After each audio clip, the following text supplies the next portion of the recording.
when, and we can't forget that satellites 50 years ago were a terrific, disruptive option to really change the way we thought about telecommunications.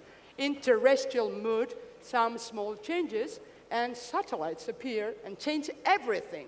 That's what we are facing now. We are in a world of disruption. And this kind of work, status quo. Hello, hello, good morning. Hello, good morning. This is Innovation Stage calling. Hello, good morning. We're having an incredible speaker in a minute. Please join us on the Innovation Stage. Everyone, we're going to be starting in 1 minute. 1 minute. Mr. Rajoy couldn't make it here, but he would have liked to watch and listen to our next and first speaker of the day. So let's come listen to the panelists, well, the speaker, and then we'll send Mr. Rajoy a summary of the talk. We're starting in half a minute. Innovation Stage, everybody. Good morning, Madrid. Where are you? Where is everybody?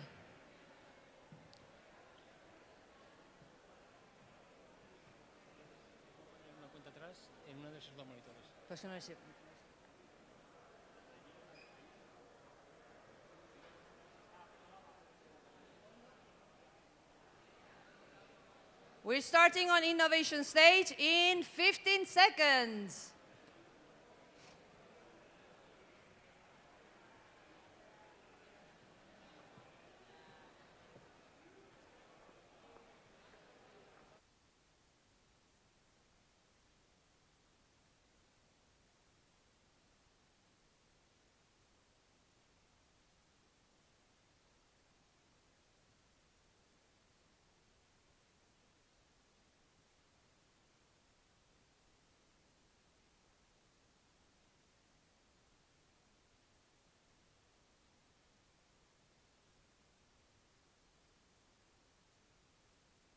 We are starting on Innovation Stage, and we have fantastic news for all entrepreneurs.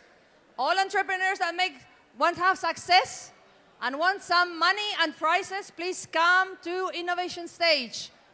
We have some good news for you.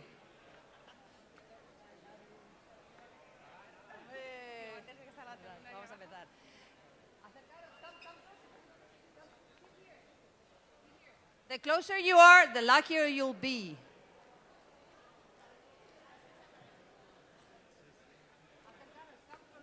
Please come and join us at the front. Please. Come and join us at the front. Come and join us at the front.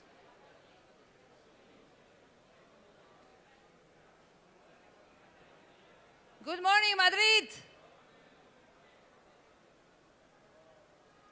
Good morning, everyone.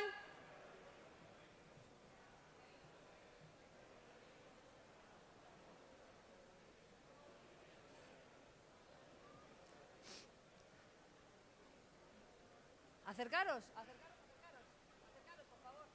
Acercaros. Oiréis si venís mejor. You will see and hear better. Come get closer. Acercaros. Venga, no seáis tímidos. Don't be shy, everybody. Come closer. This is going to be a very relaxed, talk. Family talk. Friends and family. Those guys at the back, come closer. Come on.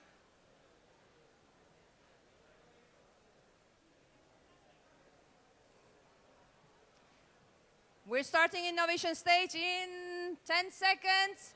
All entrepreneurs who want to hear good news should be on Innovation Stage now.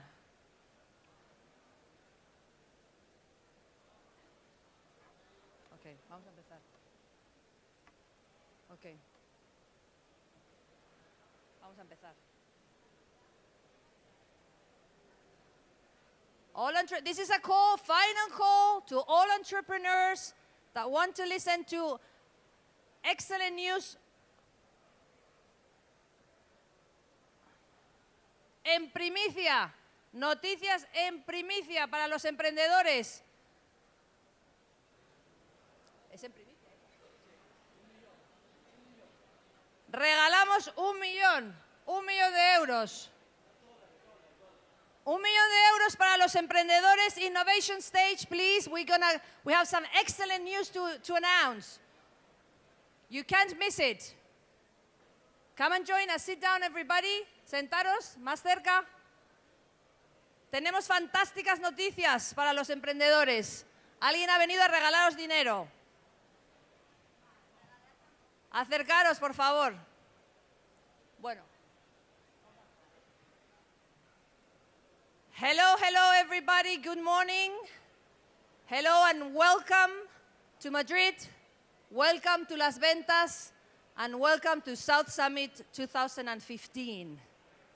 My name is Helena Diaz Fuentes, and I'll be your MC on this stage, the innovation stage, during the summit. For those of you who were here last year, we're back, bigger and better. Just wait and see.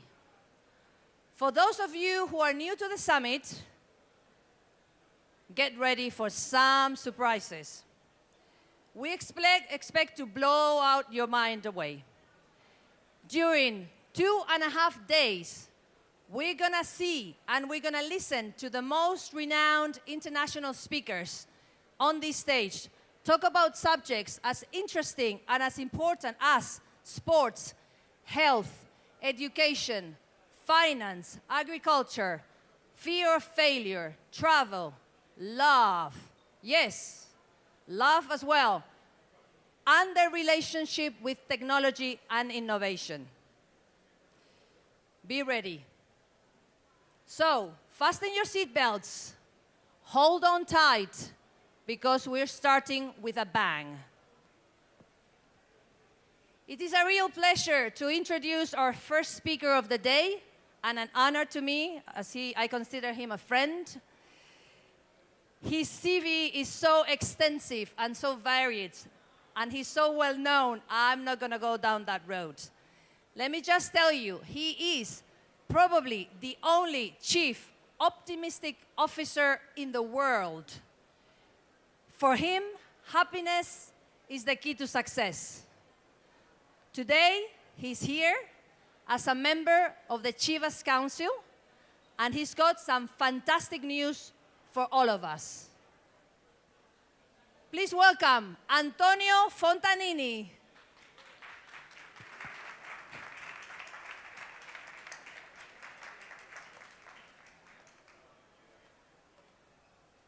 As Elena was telling to you, a positive attitude will drive you to happiness, and happiness will drive you to success. Welcome to this meeting. I am here with really great news. Please take note of this webpage. By the way, how many entrepreneurs are here in the room? How many social entrepreneurs are here in the room? Well, when Elena invited me, I said there will be nobody in the room. There will be listening to the X-Space girl. And she said to me, don't worry, you are a very good speaker, and you have $1 million to give to the people. So there will be many people listening to your presentation. Well, why me? Because I am a social entrepreneur, and I make of social entrepreneurship the reason of my life. This will be my next picture in LinkedIn. In my environment, people don't really care if you have a PhD in science, if you have ex-alumni of Stanford, Chicago, Harvard, or Instituto de Empresa, which is my case. They only care if you impact them when you enter a room, or you impact your audience, or you are nobody. So the only thing I can tell about me is that I'm Italian. That confirms that nobody is perfect. And that I am the master of my fate. I am the captain of my soul, which is I'm in charge of my life, which is my first suggestion for you. I will tell you some information about my life that can help you to inspire your future social entrepreneurs. In 1967, I was 8, and my grandmother, my nonna Gina, gave me superpowers. He told me, Antonio, you are unique, you're special. If you will do the correct, if you will follow your heart, you will achieve whatever you want in your life. So I grew up with superpowers. Well, when I was 16, my cousin, Giovanni, told me that my grandmother told the same story to everybody in our family. But I was believing it. So I grew up with superpowers. And this is what we really suggest to you, to give superpowers around you and becoming the chief optimistic officer and live the gift economy, which is the most powered economy I know. A book to understand a great story about Marva Collins, who changed the educational system in the United States, just making everybody think they are better than what they think. So spread the superpowers around you, and you will not only have success, but also push people to make a better world. The next date, which is very important in my life, was 1995, was I created my first company, a seeds capital fund with base in Hong Kong, and there I became the chief failure officer. I understood how troublesome, but how good is to fail, because failing and falling make you really a hard person, and you it's really a good understanding and learning. But I understood that my failing was not so bad. In fact, I failed less than the average, because I was investing in very special companies where people had big passion, but wanted only make a meaning. What it means, make a meaning. The best definition of it is given by my friend Guy Kawasaki. He's an investor. He was Apple evangelist, making the Macintosh with Steve Jobs' team. And he said, every social entrepreneur should start up a business for 3 reasons: to improve the quality of life of somebody, to fix something wrong, or to prevent that something good is going to an end. So if you want to participate in the venture and get $1 million, you have to understand that you have to make one of these 3 things. So if your company is being started up to make money, but also to change the world positively, I have very good news for you. Please read his book, The Art of the Start. It's one of the books I use in my entrepreneurship classroom. I also am a professor. I like teaching and learn with my students. And this other book by Randy Komisar, another friend in the Silicon Valley, The Monk and the Riddle, explaining why if you make meaning, probably you will make money. While if you start up a business only to make money, not only you will not make meaning, but maybe you will not make money at all.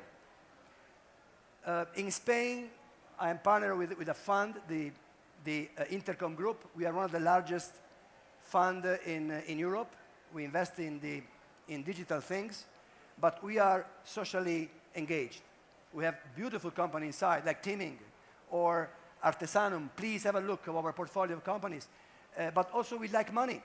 Maybe that you know some of our exit, like InfoJobs or Softonic or maybe ByVip. So making money is not against making good things and changing the quality of life of many people.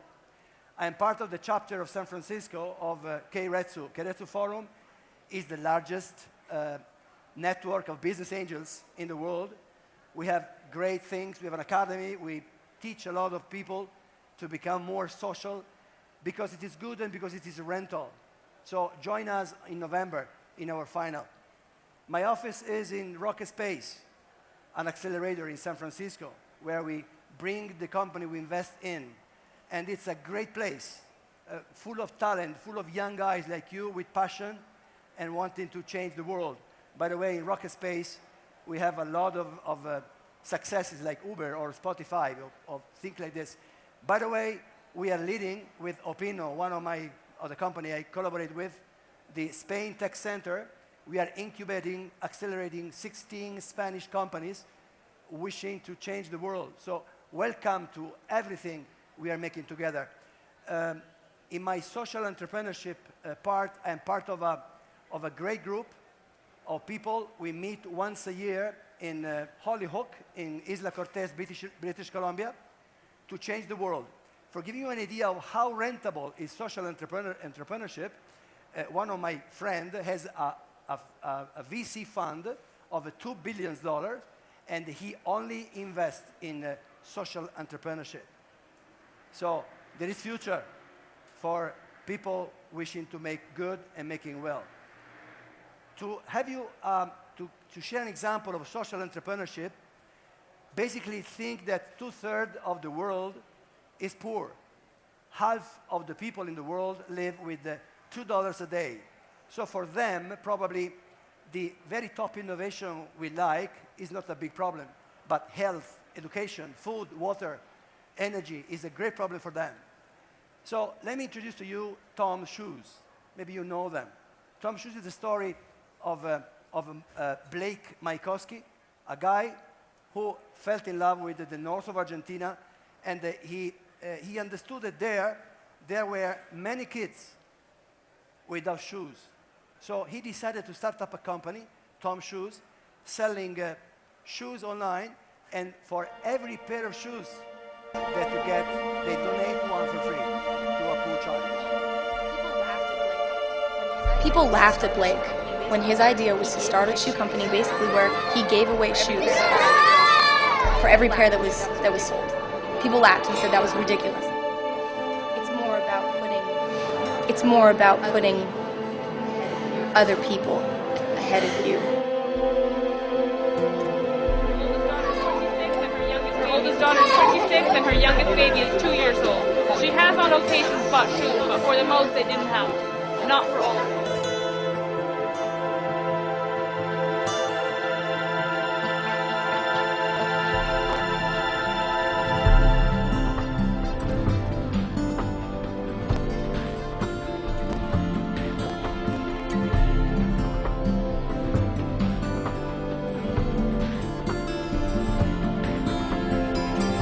Tomsitis every time you see a child. And you have Tomsitis every time you see a child, you want to give them a pair of shoes.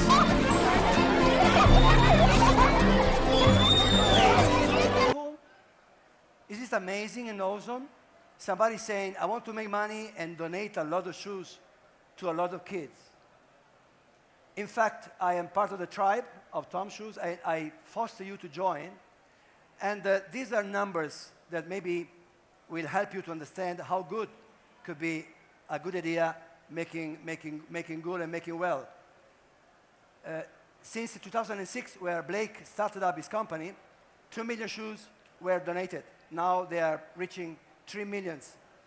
Last year, Blake sold 50% of his company to Bain Capital for valuing the company $625 million US.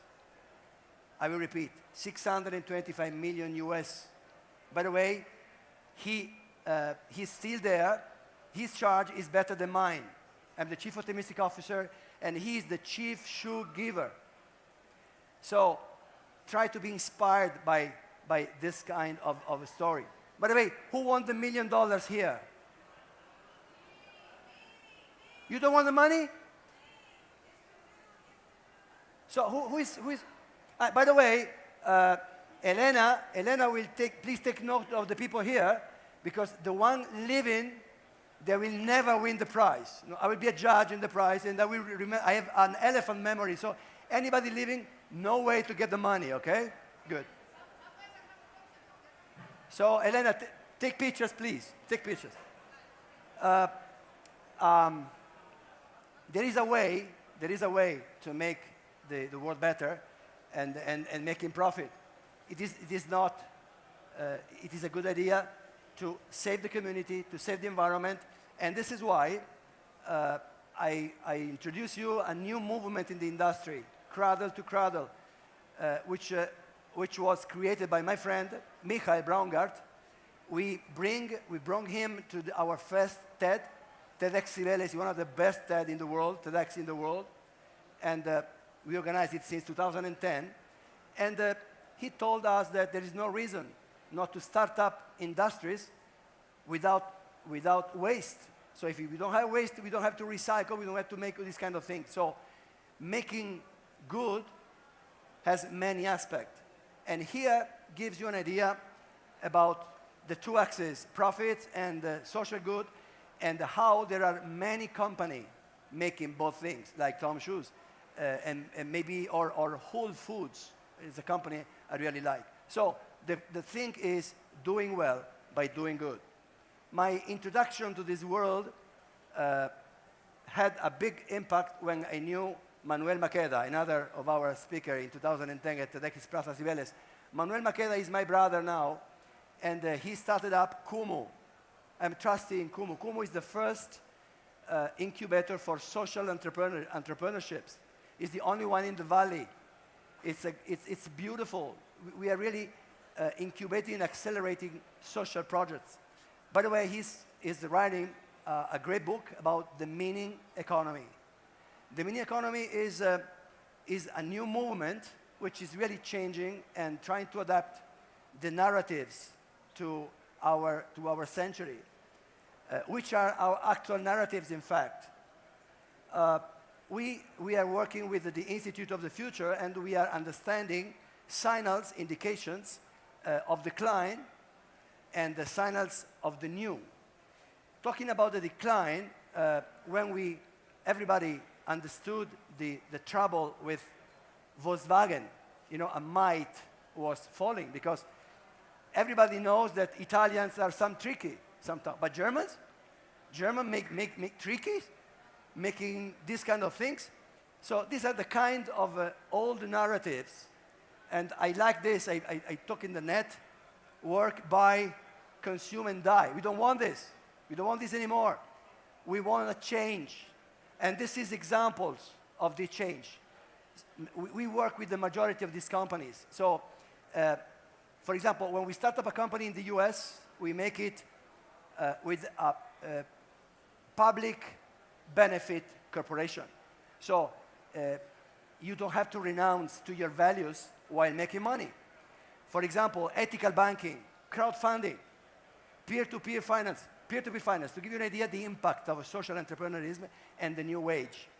I am an investor in the fund of the Lending Club, which is a peer-to-peer bank, started in 2006. We made IPO in November last year. Now the company is valued at $9 billion US dollars. 9 billion. Well, in Spain we have big banks like BBVA, like Santander. Well, BBVA, for example, its value is around 40 billions, more or less 5 times more than our peer-to-peer bank. Do you know how many employees are in the BBVA or in the big banks? An idea about how many employees?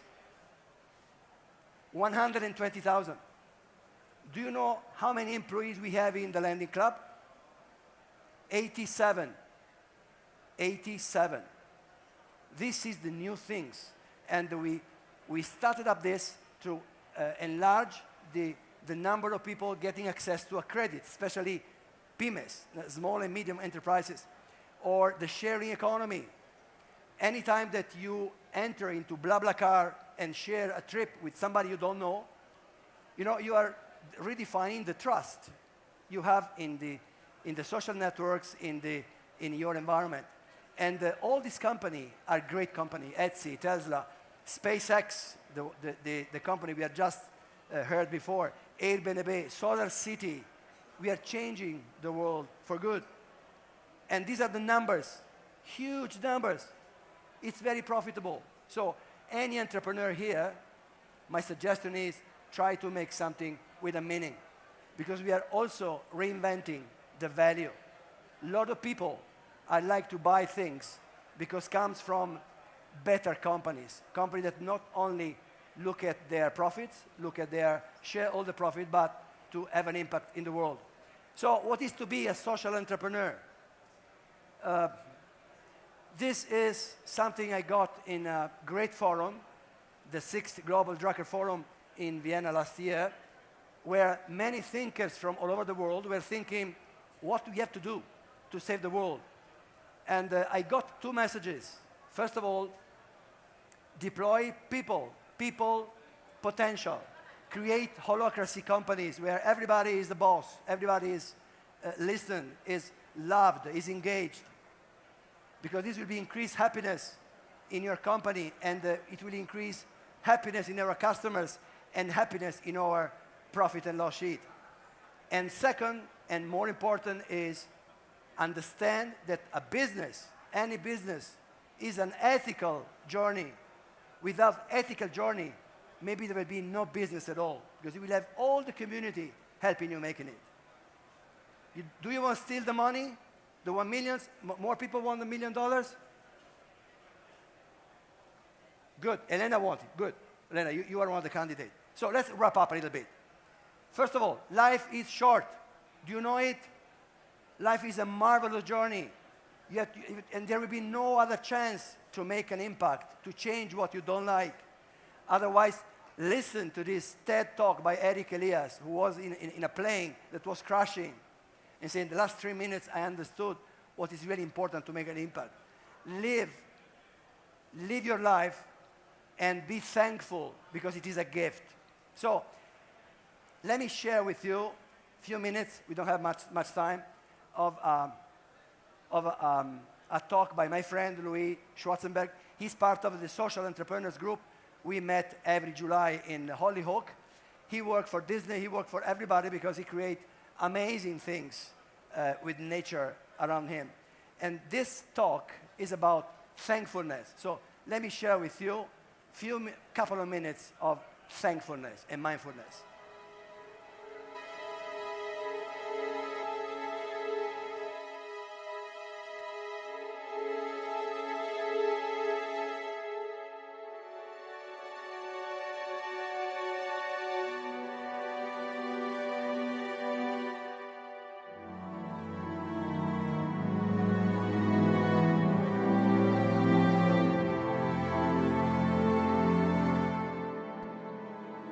You think this is just another day in your life? It's not just another day. It's the one day that is given to you today. It's given to you. It's a gift. It's the only gift that you have right now, and the only appropriate response is gratefulness.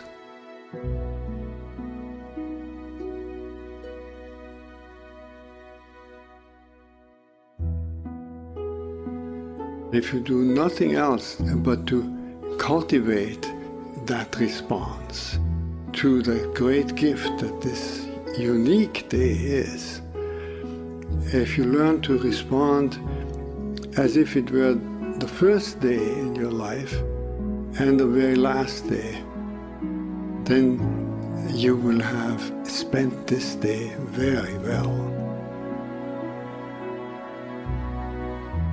Begin by opening your eyes and be surprised that you have eyes you can open. That incredible array of colors that is constantly offered to us for pure enjoyment. Look at the sky. We so rarely look at the sky. We so rarely note how different it is from moment to moment with clouds coming and going. We just think of the weather, and even of the weather we don't think of all the many nuances of weather. We just think of good weather and bad weather. This day, right now, it's unique weather. Maybe a kind that will never exactly in that form come again. The formation of clouds in the sky will never be the same that is right now. Open your eyes, look at that.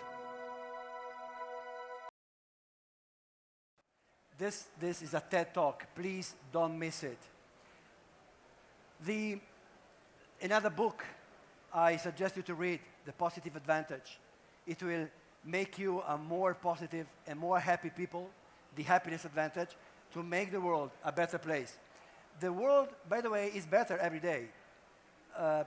Another book I suggest to you, based on Peter Diamandis' talk. He's the writing of this book. By the way, he was in the last final of the Chivas venture last year in San Francisco. He was one of the speaker guests. So read this book and understand that thanks to the technology, basically, we are solving a lot of big troubles and making abundance of those things that are scarce. Like, for example, one of our friends, Bob Nicol, is a good friend in MTech, where in any things we do together.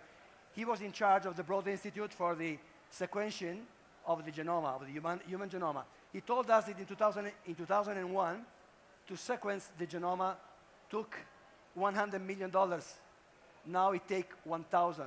In 10 years, it will take 100 in 1 hour.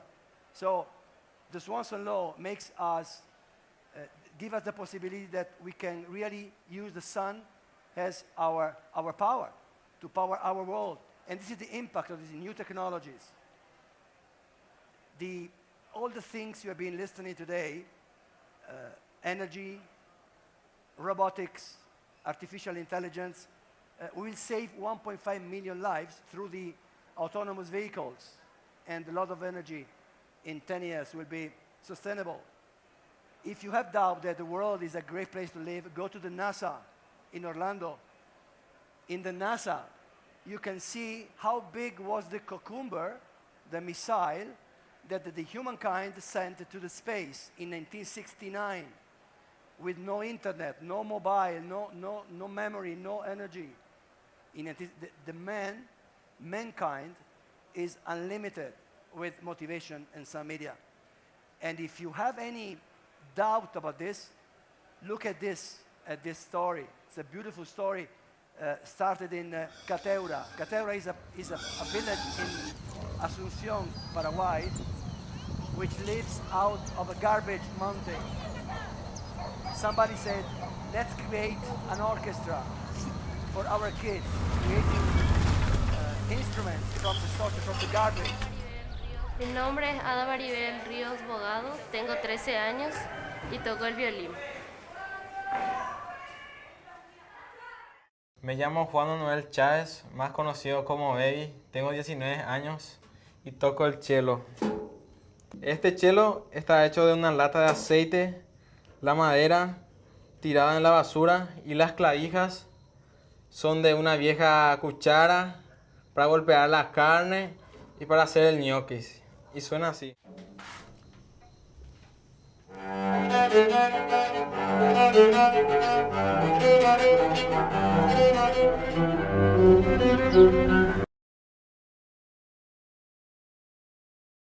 From the garbage, until there be one person thinking to improve the world, taking out beauty from garbage, the world will be a better place to live.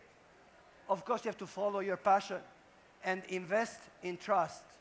Invest in trust is the best investment you can make. And inspire. We are here to inspire. I hope that this talk with you will inspire you to try to save the world and make the world a better place for us and for our kids. And don't be afraid of changing. Changing is the way our future comes into our life. And of course, never, ever give up. Never, ever. Well, is it impossible? Let me share with you a small video we make at our TEDx, which is one of the 15 most influent TEDx in the world, TEDx Cibeles,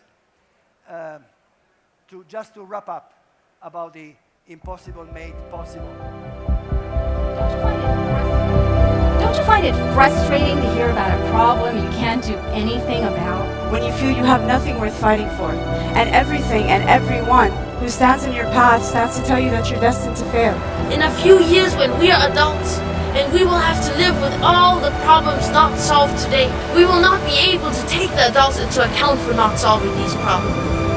Because they will be dead by then. We live in a world with some very serious challenges. When we face really complicated situations in life, we tend to think that they require complicated solutions.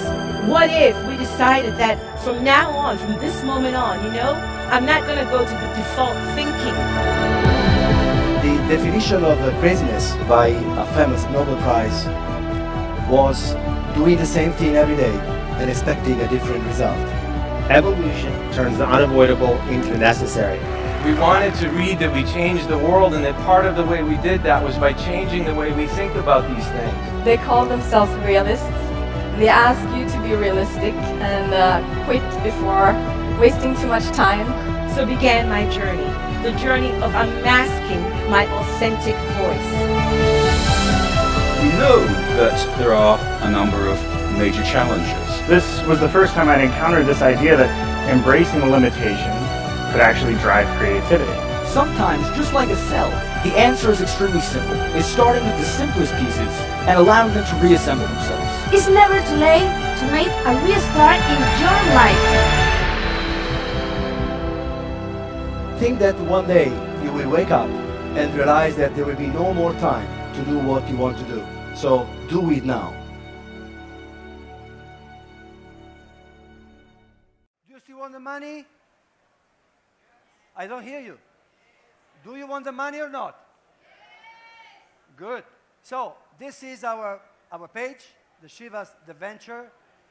Starting now, from this moment on, by the way, I will be available for a Q&A session that will last the time you want in the next meeting point. And let me show you the video explaining how this works. Basically, we want to find 25 people out of 25 countries. In Spain, there will be 5 finalists and 1 winner. The 1 winner will receive an enormous amount of mentorship. Last year, it was in San Francisco with the best people I know on earth, because your pitch will be evaluated together with Nancy Duarte.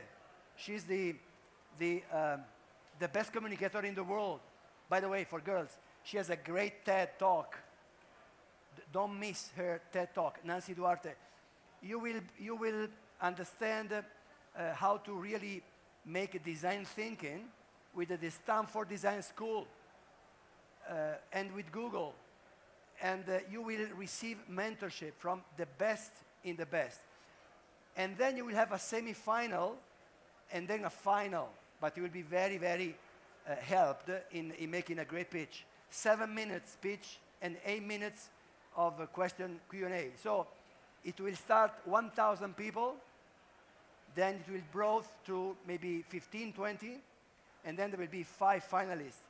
In between, there will be much money in between, because you will participate in an Indiegogo public contest that will be $250,000 plus all the money you will get from the public investing in your company.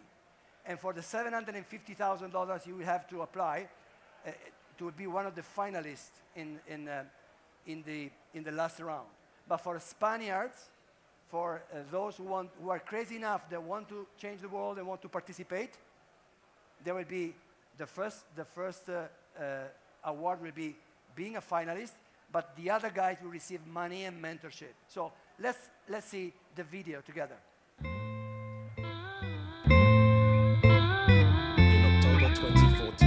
In October 2014, Shivas launched The Venture.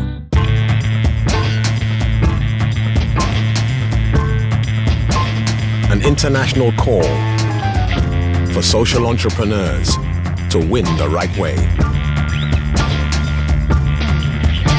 At stake, $1 million in funding to help startups change the world of business and the lives of others.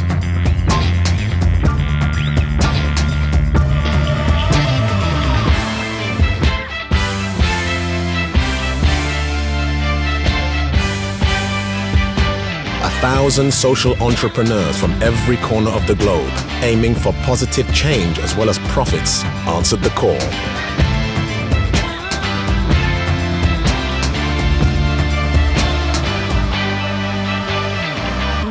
16 were shortlisted to represent their countries in the Venture Final. For 5 weeks, we invited the world to vote who should receive a share of the first $250,000 in funding, giving each finalist a chance to inspire others with their incredible stories. 5 social entrepreneurs were chosen to pitch their ideas to a panel of experts for the remaining share of the Ventures $1 Million Fund. This is their movement, and this is their moment.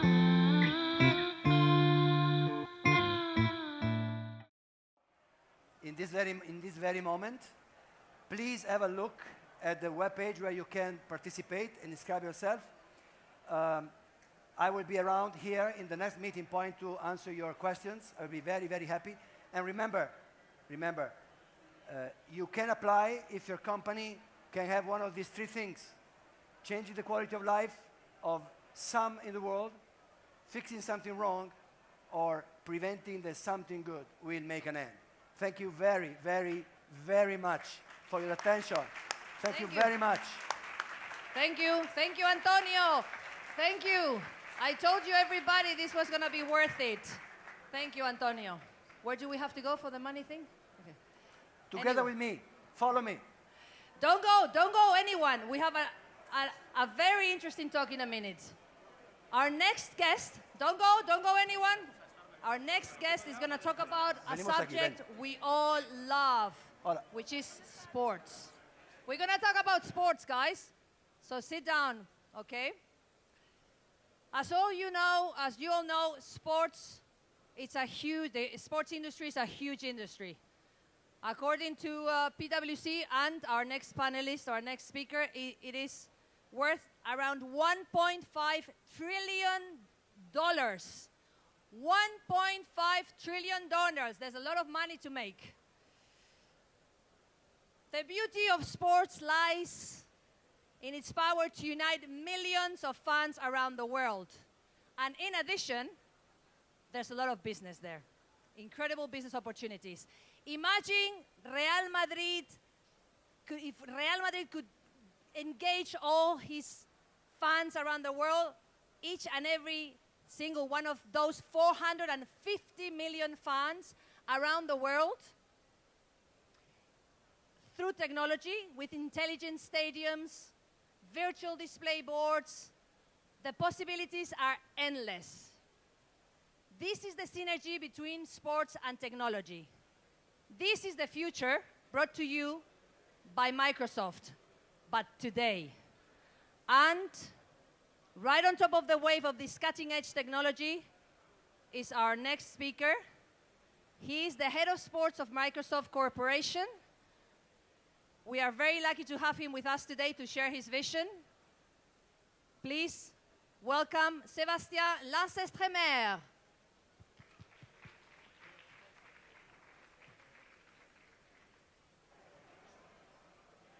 So, good morning, everyone. It's a pleasure to be here today with you. During this session, what I would like to do is share what are the major trends in the sports industry, what are the challenges that we are seeing. I will share some examples on things that we are doing to capture those opportunities and how we are leading our future with some partners. And hopefully, at the end, share some ideas on how we can partner together and how we can capture those monetization opportunities in the industry. This is my very first time here in the South Summit, so let me ask you a question. Please raise your hand, those who are investors. Only a few? Okay. Startups, I guess the rest? Startups? Okay, perfect. So who are coming from Latin America? Like 15, 20%? Okay. Rest, Europe? Spain? Very good, thanks. Thanks a lot. And who likes sports? Everyone. Great, so I'm on the right track. The last question is, please raise your hand if you are already making some business with your company, with your startup in the sports industry. Well, 10% more or less, 15% I would say. Great.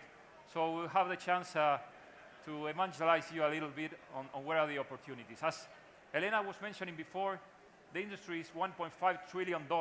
It's one of the most horizontal industries around the world. So it goes from stadium construction, facility management, health and fitness, clothes and sporting goods, to games, gaming, the gaming industry, which is worth billions and billions of dollars. It represents the sports industry 2% of the total GDP in the world. 2% of the total GDP. It's number 10th in the ranking of the size of the industry, number 10th, and it's the fastest growing industry, one of the fastest around the world. When we zoom in into the consumers on every single industry, what we are seeing is that technologies are shaping and changing the way consumers behave. It's happening all across every single industry. It's happening with smartphones, with tablets, but also with wearables, from smart bands to smartwatches to glasses, and we'll talk about a little bit in a second. But the most important thing that I want to recall here is not the technology, but it's the people. It's the millennials are the digital natives, or what I like to call, the heads down generation. People always looking down, and the way they share content, the way they purchase, everything is changing in every single industry. In the sports industry in particular, one of the good news for everyone is that consumption is growing year on year. As of today, more or less 10 hours are spent per week on consumption, on sports consumption. 1 out of 2 people are using a second screen to consume sports. 1 out of 3 people are using social networks, and this is growing and growing, and faster than we might imagine. While pay-per-view is also growing as an important trend. There are 5 areas that Microsoft is focusing on, which we believe are good opportunities for Microsoft and for the partners and for all the ecosystem, startups included. From fan engagement, how we deal and how we manage with millions of fans that are outside the stadium. The second scenario, which is a smart stadium, the trend is not building bigger and bigger stadiums, but with the same size, how we can provide better experiences, better services, and how we can monetize that with a higher revenue per user or a bigger average per ticket. Then team performance. We're not going to cover this in depth today, but it's how we can avoid injuries, how we can prevent injuries, how we can help the teams perform better. The other scenario is business insight that I will talk about later on. And the fourth or the fifth one is how we can create a whole ecosystem of partners and organizations that can benefit out of the rights, out of the immense fan base of sports around the world. And that's where it comes, you startups and investors. We have been partnering with many different organizations around the world, with Lotus Formula One, the NFL, Sochi, and many organizations with lots of learnings. And one of them was, well, what are the challenges, the biggest challenges that we are seeing? First of all, it's in a stadium, you cannot get more than 50,000, 70,000, 80,000 people. And more than 90% of the total revenue is generated in sports, is generated during the match day. Mostly around the 90 minutes or the 40 minutes or around the match. And our vision is, hey, we have 7 days in a week, 24 hours. Why don't we create more and better and richer experiences every single day? I will go after that in a second. The second area, the second challenge that we see is that most of the clubs have no clue on who are their fans. They hardly know anything about their fans, millions of fans around the world. And the third challenge is, even though, in the transaction systems, ticket sales on the online stores, or even public data that they might have on social networks, which is public, a huge amount of data is hardly, transformed into insights. So one of the examples that I want to share on how we are addressing these opportunities is with Real Madrid.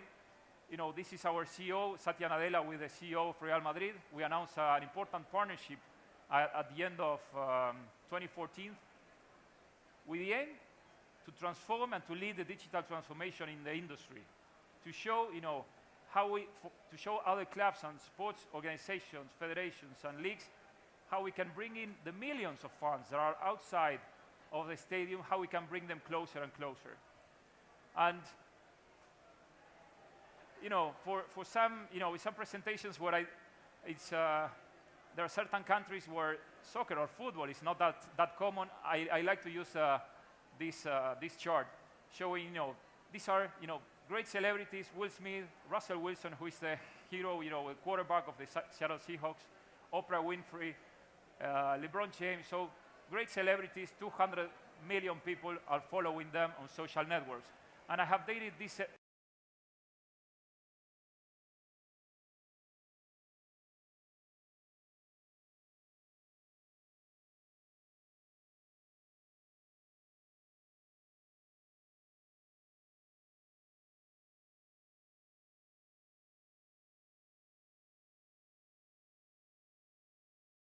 Connecting all the digital assets, whether it's applications, whether it's a website, social networks, the online store, physical assets, everything to the fun and create richer and better experiences.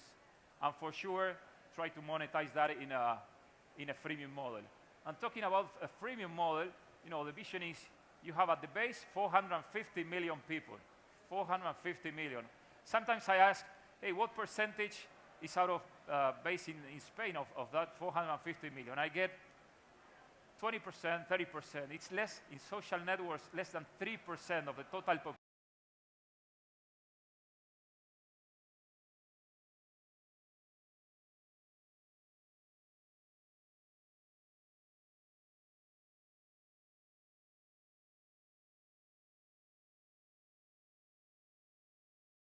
Virtual goods, games, and opportunities that we'll discuss later on with you. Everything is being built, hosted in the cloud, different smartphones, tablets, iOS, Android, Windows phones, so it's a heterogeneous environment. And we have, out of the 3 revenue streams from a club, which is gate revenue, ticket sales. The second one is TV rights, and the third one is sponsors and merchandising, where we have defined new innovations for those areas. So the stadium, we transform that into a smarter stadium, better services. For the millions of people outside the stadium, a second screen that we'll talk about, and then the ecosystem, the whole ecosystem of partners. Everything being run on a digital platform, a sports digital platform. So imagine the first scenario. We're inside a stadium. Today in many stadiums you use a ticket, you use paper. But if you go to the airport, you swipe your smartphone and you get access, with your boarding pass, you get access to many different places. You can do with a smartwatch or with a smartband as well.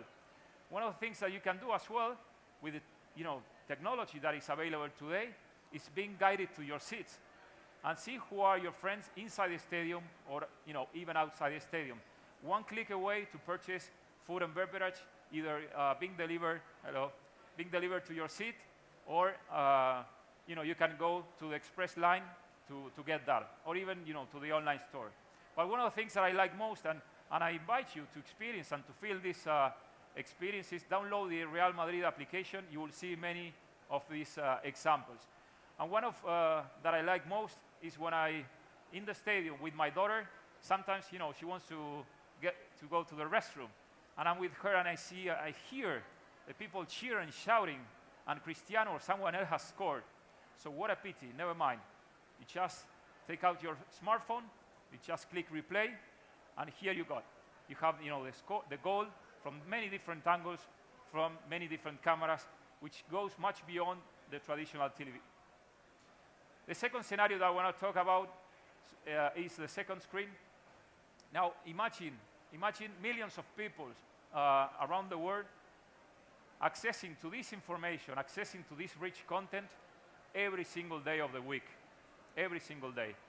Without, or going beyond a smartphone or a tablet, you can use smart glasses, you can use virtual reality devices, you can use many other devices. Let me ask you a question. Whom of you have you ever tried virtual reality glasses, cardboards?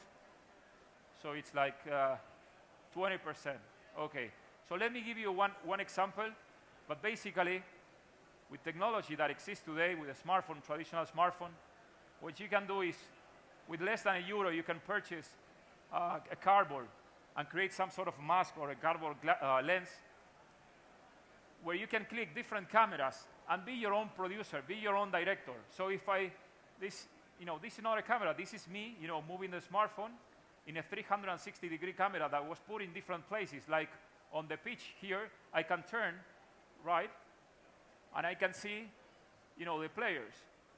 So instead of consumer linear content, I am having interactivity. I can click another camera and see the crowd, but I want to see the pitch, and I turn to the right, and maybe I see someone scoring like you're seeing here, but I'm hearing the people cheering, so I want to see people on the stand shouting and screaming.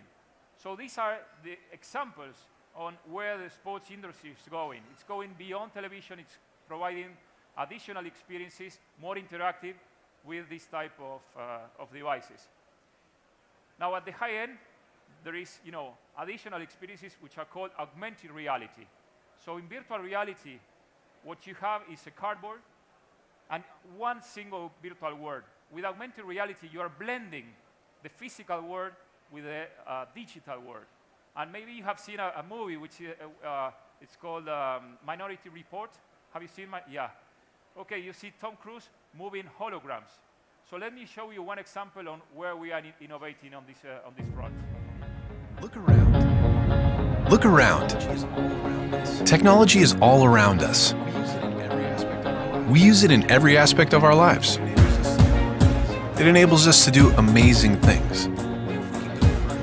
But what if we could go further? What if we could go beyond the screen?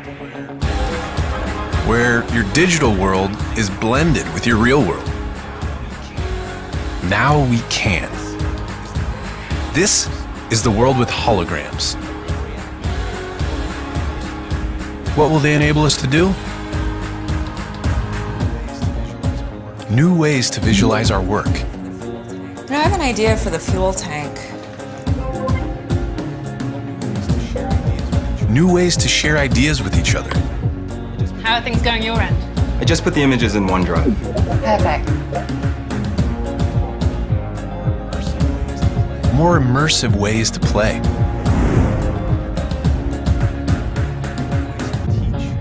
New ways to teach and learn. So put the new trap in the place of the old one. Now what? And tighten here and here. New ways to collaborate and explore the places we've never been. Look at this formation. Let's take a closer look.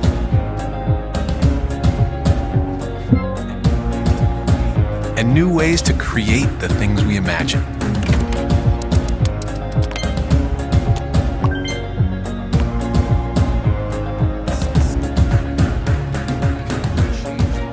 Because when you change the way you see the world, you can change the world you see.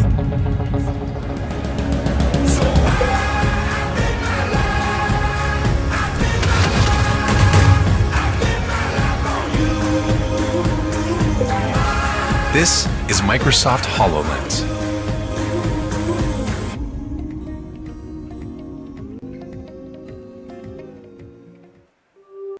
Let me suggest something. Don't show this video to your kids. I've shown this to my 8-year-old daughter, and whenever I get home, she loves Minecraft. She always says, "Daddy, when are we getting HoloLens? Daddy." So don't share this with your kids. But imagine certain scenarios with these type of devices, blending the physical world with the digital world. You can create virtual stadiums out of your living room, right? With one click, you can explode that and get statistics from the players, from the team, your heart rates, different indicators on different screens. You can purchase and have a virtual online store, picking objects or socializing with your friends. So those are a few scenarios that are coming on. For sure, with partners, startups that we can work and we can develop new and new scenarios for different verticals like this one in sports. But having millions and millions of people around the world interacting and socializing with each other, as I was mentioning. Let me share one example here. With the sports digital platform, we have been able to listen and understand a map here with what we call a heat map. The red dots are high intensity, tweets and comments on the web. on social networks, but you can hear on the whole web. The blue dots are high intensity, but not as high. And what we are showing here is the comments of people and the reaction of people to certain campaigns during a certain period with these social listening tools. And you can see Indonesia, for example. It was surprising on how active they are on social networks about sports and about this brand in particular. So with those tools, what we can do is slice again and say, okay, it's great to understand the number of people, but what about the tone? Those who are speaking positively or who are favorable to our brand and those who are not. And we have been able to map that and also identify influencers to run certain marketing campaigns like amplification or mitigation. So these are a few examples on where we're leading with the sports digital platform. And the third area, which is closely connected to startups and to investors as well, and that's my belief. Again, out of every single fund, interacting through different touch points. It could be a tablet, it could be a smartphone, through the application, through the web, social networks. If I purchase online, if I have redeemed a coupon, or if I have tweeted positively or negatively, all that information is being tracked in the sports digital platform. And then, with all that information, what we can do for the club or for the sponsors, new scenarios. We can deliver new scenarios like hyper-targeting, hyper-segmentation. So let me give you one example here. Out of 125 million people that are following a club, we can say, okay, I want to understand all the people whose birthday is in January with certain demographic and geographic and also psychographic or behavioral segmentation. So I open up, a big data visualization tool and say, as you see, I'm typing and saying sum of total fund, 124 million people. Okay, I want to see that by country. And you can see how it's querying at the back end. It's showing me, the different funds. I can see that as bar chart or type as pie chart. So let's go back to the campaign. The campaign was about people whose birthday is in January. So sum of total fund, 124 million people. Great. For January, 10.4 million people. So you see how I'm slicing information. Who are living in France, 285,000 people. Whose gender is male. I can say, okay, whose behavior is early adopters, as you can see, early adopters, and it's slicing once again, and they are between 18 to 40 years old. So I'm typing, and it's recognizing what if I am a product marketing manager, this is heaven. 8,788 people.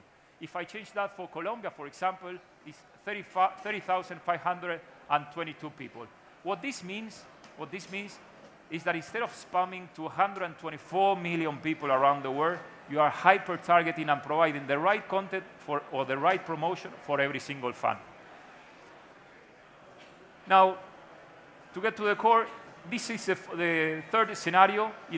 For startups, there are big opportunities here, like creating, health and fitness opportunities. And with the devices like Kinect, you can create, scenarios where you can train with your idols, with the team.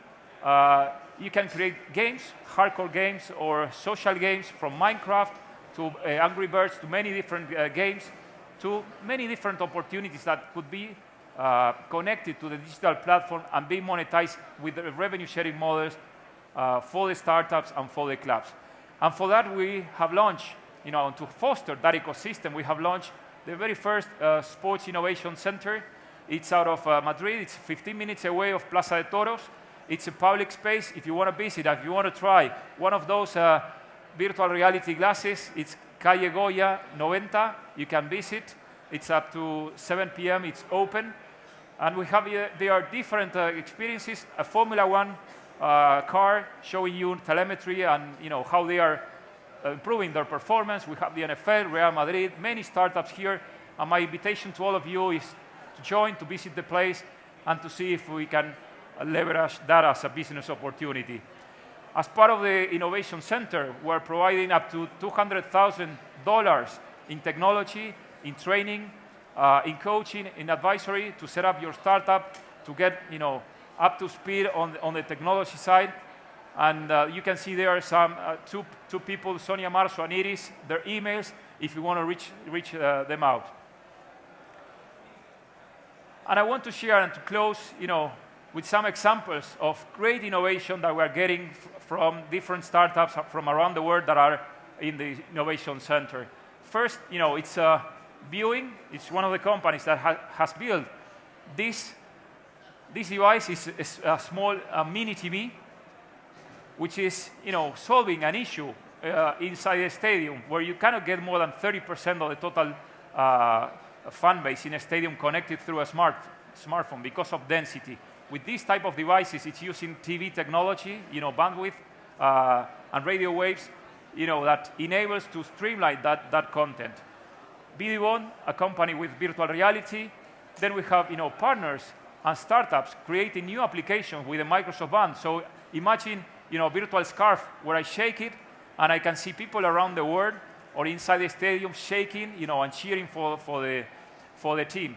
You can see also Kinect for fitness or training with the players. You can do many stuff. And the last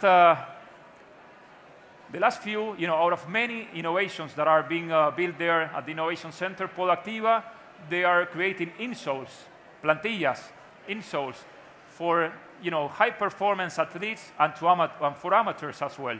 Winmore, real track system, to improve the performance.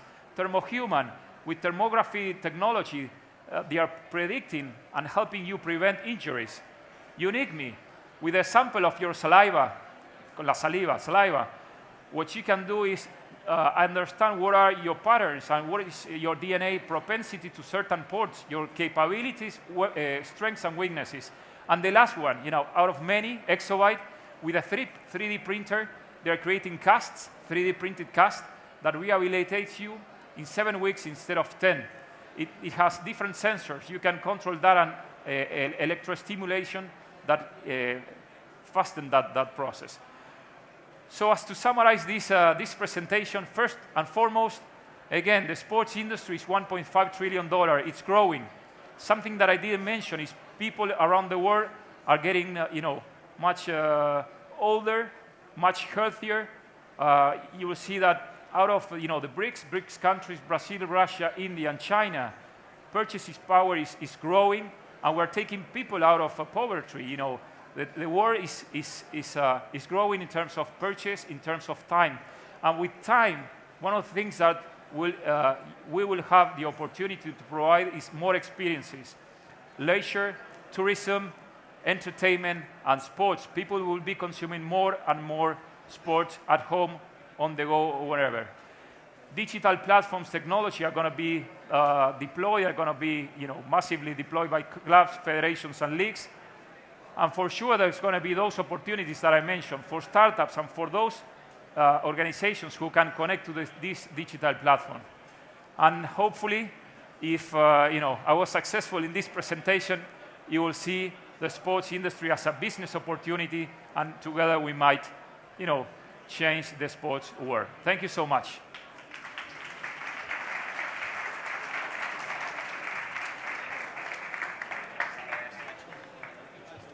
Hi. Yes. No os vayáis, don't go now. We have a very interesting panel. Gracias. Thank you, Sebastián. Thank you. Thank you. Don't go. We just need to change the stage a little bit. My team, please. Team, innovation team, we need a panel ready here. The chairs. Don't go, please. We're going to have the education panel, future of education, and talent. Sí, voy arrastrando el este. Chicos, Salva, necesitamos las sillas del panel. We just need 1 minute, please. 1 minute. We're going to change the stage. Entrar por el otro lado. Voy a presentarte primero.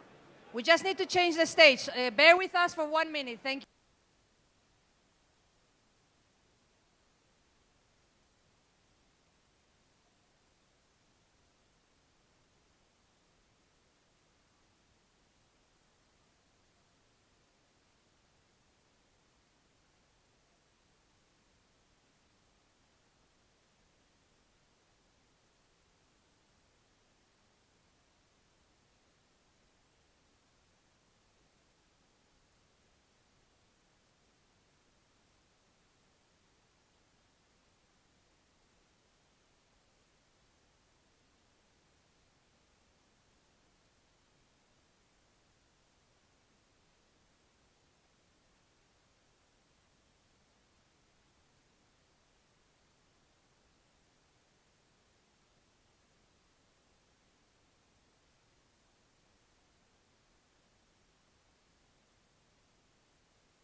because sometimes, you know, people tend to think that education is in conflict with excellence, I mean, traditional institutions, no?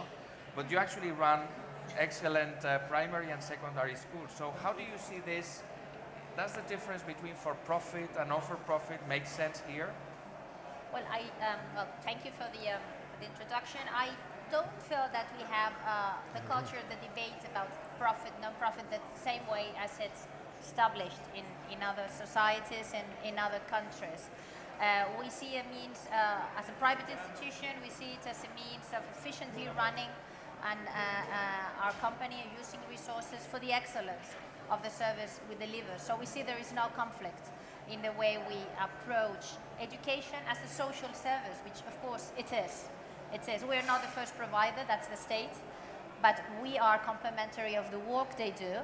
And of course, because we provide, in our case, many thousands of school places, that's good for the state because they can use that money for their own state-run or publicly funded network of schools. So I think we are not only a good innovation hub, we like to share our practice, but also we are, I think, a good agent within the whole ecosystem of our public, part of a public-private chartered system in Spain, and I think it's necessary.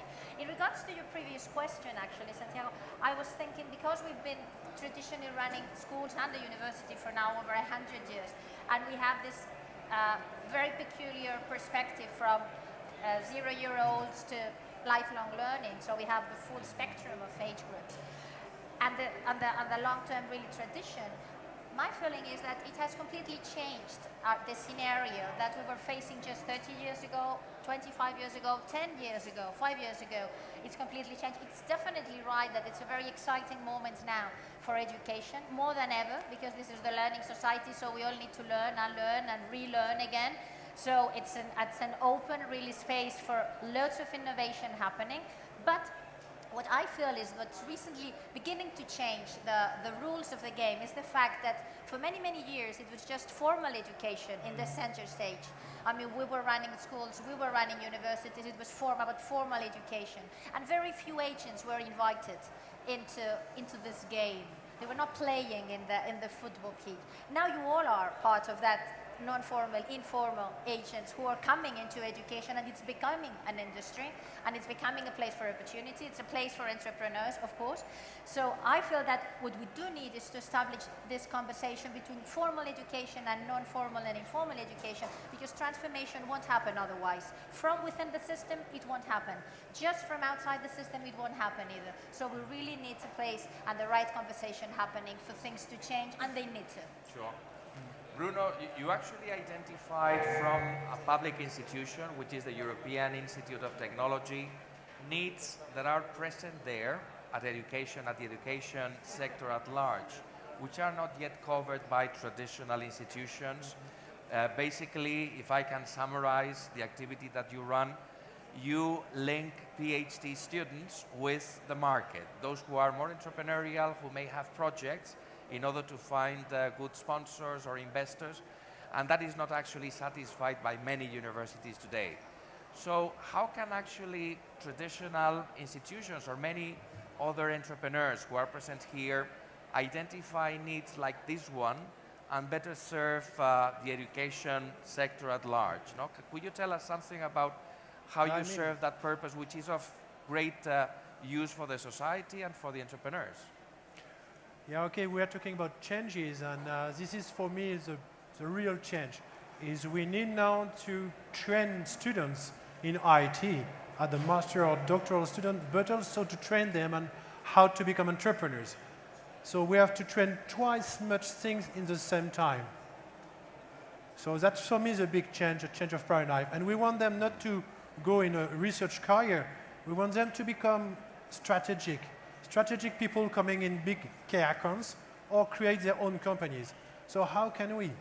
So we have a network of 19 universities, and they're all starting to shift the paradigm, saying, okay, it's good to have these PhD students, but we know there will be more and more PhD students, there will be less and less careers opportunities at university, and we need to do something with the market, which the market is looking for entrepreneurs. So this is why we decided to bring together during PhD 3 years or 4 or 5 or 6 years, depending on the country, we decided to inject in that some innovation and entrepreneurship modules. So it's not only theoretical cases, it's how you're going to create your company, how you're going to make it, who you need to meet. So we have a lot of CIO of company coming, discussing with them. But also, you need to identify the product during your study you would like to create. And then we will help you during your 3 years to develop it. We also do that at the master level.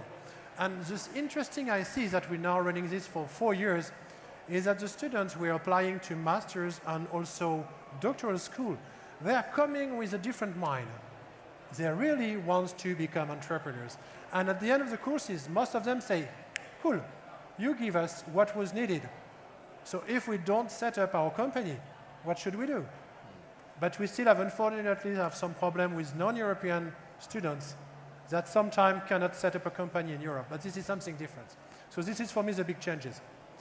Sumik, you represent an organization that runs different services for the education sector. One of them is the unit led by you, which is focused on preparing students to better pass, to better access universities through the GMAT, the GRE, and many other tests. Right, yeah. Let me then switch now to some other topic which I'm sure is of interest to our audience here today, which is how different are the skills of today's millennials, the young applicants, the young students from former generations, because you're actually able to gather lots of information. I wonder whether you are thinking about jumping into the big data industry, Obviously, because I mean, you gather lots of information about students. Maybe you can comment something about this. Yeah, so one of the major issues for education as a whole is we have defined it in the legacy system of education is we have defined it as a service, all right? And as we have seen with other services like, let's say, the telegram, which was used for communicating with each other, which was disrupted by technology, which acted as a tool, I think learning slowly is becoming more specific to becoming a tool rather than a service. So all that we are doing now, and we're looking ahead in the next 5 or 10 years of innovation, we are looking at 2 sets of innovation. One is we are looking at the format innovation, which an example could be the Khan Academy, which provides format innovation in terms of learning videos and all that. The other is the framework innovation. So what you see in, let's say, or what we saw in MOOCs, for example, it's still not perfect, but it's a part of the framework innovation. So while you need both of them, the format and the framework innovation, to go ahead, the kind of, let's say, behavior that the candidate is doing, or while he or she is learning, the kind of, let's say, the kind of system learning that we get from their behavior is very critical. Because what effectively happens is, for learning to be successful, there are 2 major things. You need to be highly motivated, and you need to have low efforts to learn, all right? One of the reasons why a lot of people drop out of MOOCs or drop out of schools and all that is either they lose motivation to learn, or the effort to learn is really heavy. So if we are designing for the future and the kind of data we are looking at to capture and make sense for learning, we are looking at the kind of motivational triggers and the kind of efforts, both linked to framework and format innovation. So yes, I mean, going ahead, big data, the kind of, let's say, intelligence-based guided systems and all that would be relevant for learning. And that should change the landscape of education. This raises actually a very fascinating issue, which is how to adapt the education to the needs of each participant or student, how we can actually identify the skills and strengthen them. And I was wondering, companies like yours, TAS, for example, which is very much focused on efficacy, measuring the impact of education, or Busuu, Bernard, you probably follow your participants, your students very closely. So how do you see actually this evolving? How efficacy or the assessment of learning can actually be run at your companies? Yeah, so let me say just a couple of things for the benefit of everyone about what we mean about efficacy. And I think our previous CEO called it a very beautiful concept with a very ugly word. I mean, it comes from clearly the pharmaceutical industry and being able to actually understand the impact that an educational solution has in terms of learning. And it starts from being very, very clear in terms of what are the outcomes you are trying to influence when you develop an intervention, having the right resources and being able to design the intervention in such a way, and of course being able to measure and understand, have you actually achieved what you set out to achieve with this course, with this material, with this type of product. And I think what is most fundamental about efficacy, and I think it is a change which is coming everywhere in education, is this shift from inputs to facing more into outputs. I.e. being not so much, not having the starting point of this, I am bringing a good teacher to you, or I'm bringing a good piece of content to you, but actually, what is your goal? What are you trying to achieve with education, and how can I put the best solution for you to achieve your goal, and then be able to measure and prove to you that I have actually helped you in achieving that. I think that shift in thinking for education about moving towards outputs is probably the most fundamental shift that's happening already. Bernardo, do you actually follow the very individually or in a very adaptive way the learning of the participants at your platform? Yeah, definitely. I mean, there's no doubt that the future of education lies a lot in adaptive learning. Because traditional education has several challenges. It's geographically restricted. You only can go to the place where the closest university is. And basically everyone is also restricted to the same time it takes to do a course. So there's a semester. But who has decided that a course needs to be a semester? Exactly. It should be according to the individual student. It should be according to the individual person. And some people might go quicker, and others might just take longer. And with adaptive learning, with big data, we should be able to massively improve the outcome of learning. And we have recently received investment from McGraw Hill Education, which is a big player and big investor in adaptive learning. And what it means for us to be able to connect to an adaptive algorithm that should be able to completely customize the learning path for each individual student. Because we know already when people log on at which time, we know what level they have in the different languages. They can tell us where they want to go with their language skills, and might it be just a weekend in Madrid, or do they want to study in Barcelona? Entirely different use cases, and also personal interests, because there are empirical studies that show the more the content is related to your individual interests, the higher is the learning outcome. So we could completely customize your English, Spanish, French, and German course to the individual user. And I think that's going to be the next generation of education technology companies. What we have now done is put language learning online or on mobile devices, but now the next challenge is going to be how can we actually cut down the time it takes to learn another language.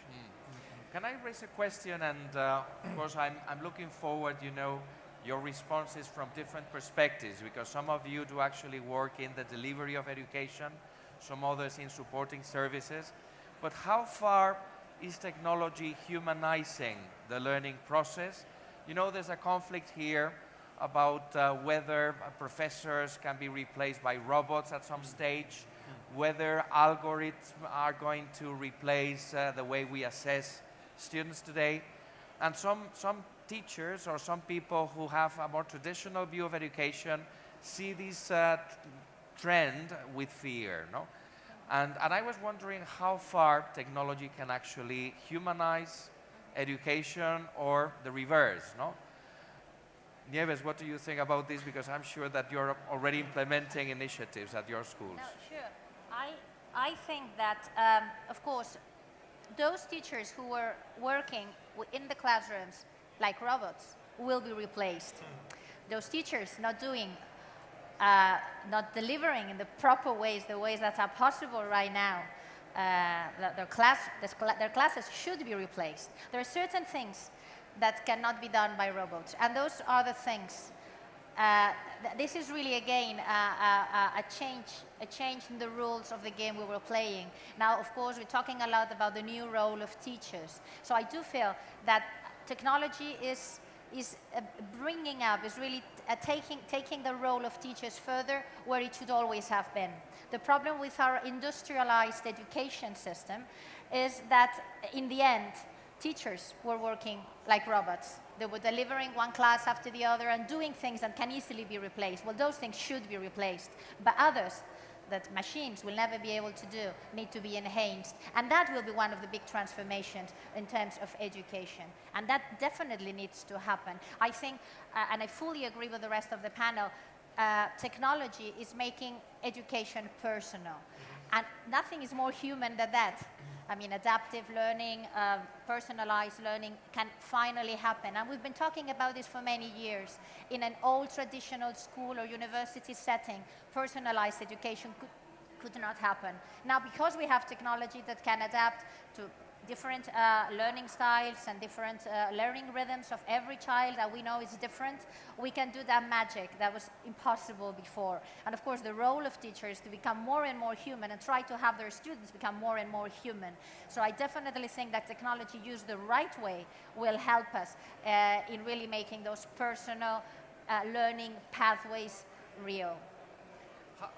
A very direct question here, and I wonder what do you think, Bruno, about this, maybe Soumik. How Coursera, I mean, providers like Coursera or Udacity or those offering massive online open courses, are they actually replacing or producing a sort of substitute effect here in the traditional education industry? Do you think that in time a good number of universities may disappear and be replaced by those MOOC providers, or maybe by new entrants, different species? I do believe they're not going to, to disappear. I think they're going to evolve and change role. You will always need a place where you will meet people. You will always need a place where you will organize your network. And you need people also that can be teachers to become mentors. So imagine you are alone with your MOOC activity. Fine, first of all, where are you going to find the best one, the good one? Second, how are you going to interact with your peer and with your teacher?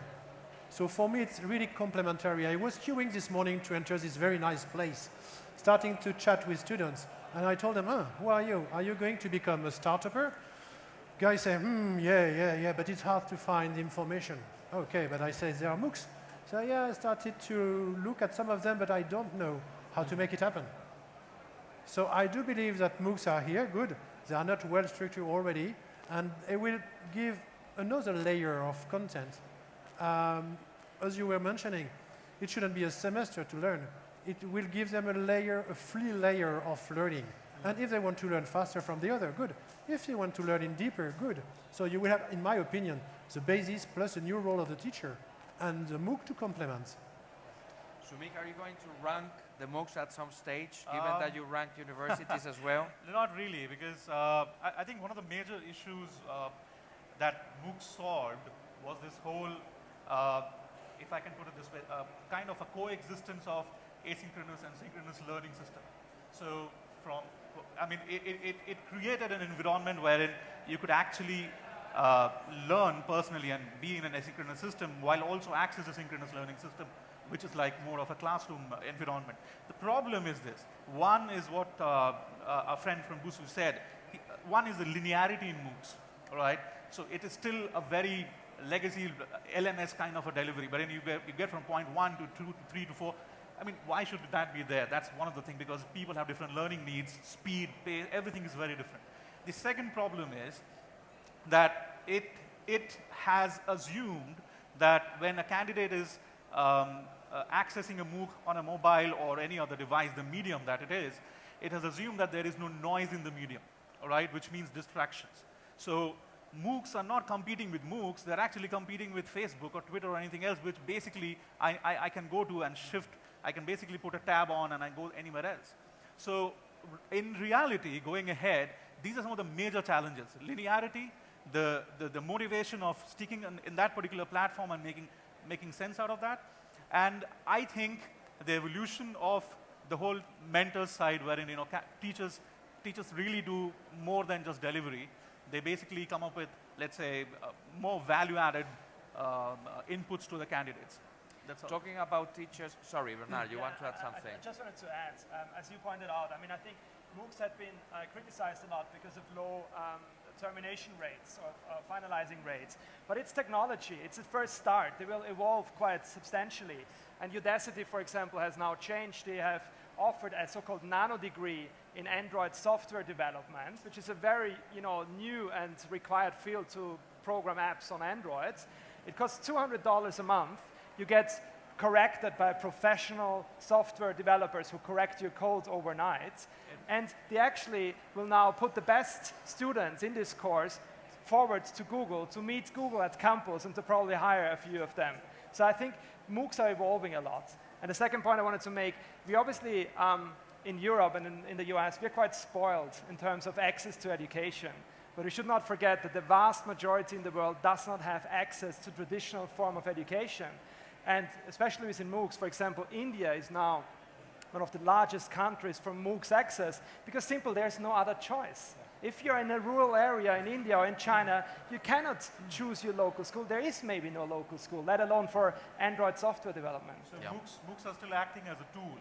That's the whole point I was trying to make, saying it's still a tool for me to learn.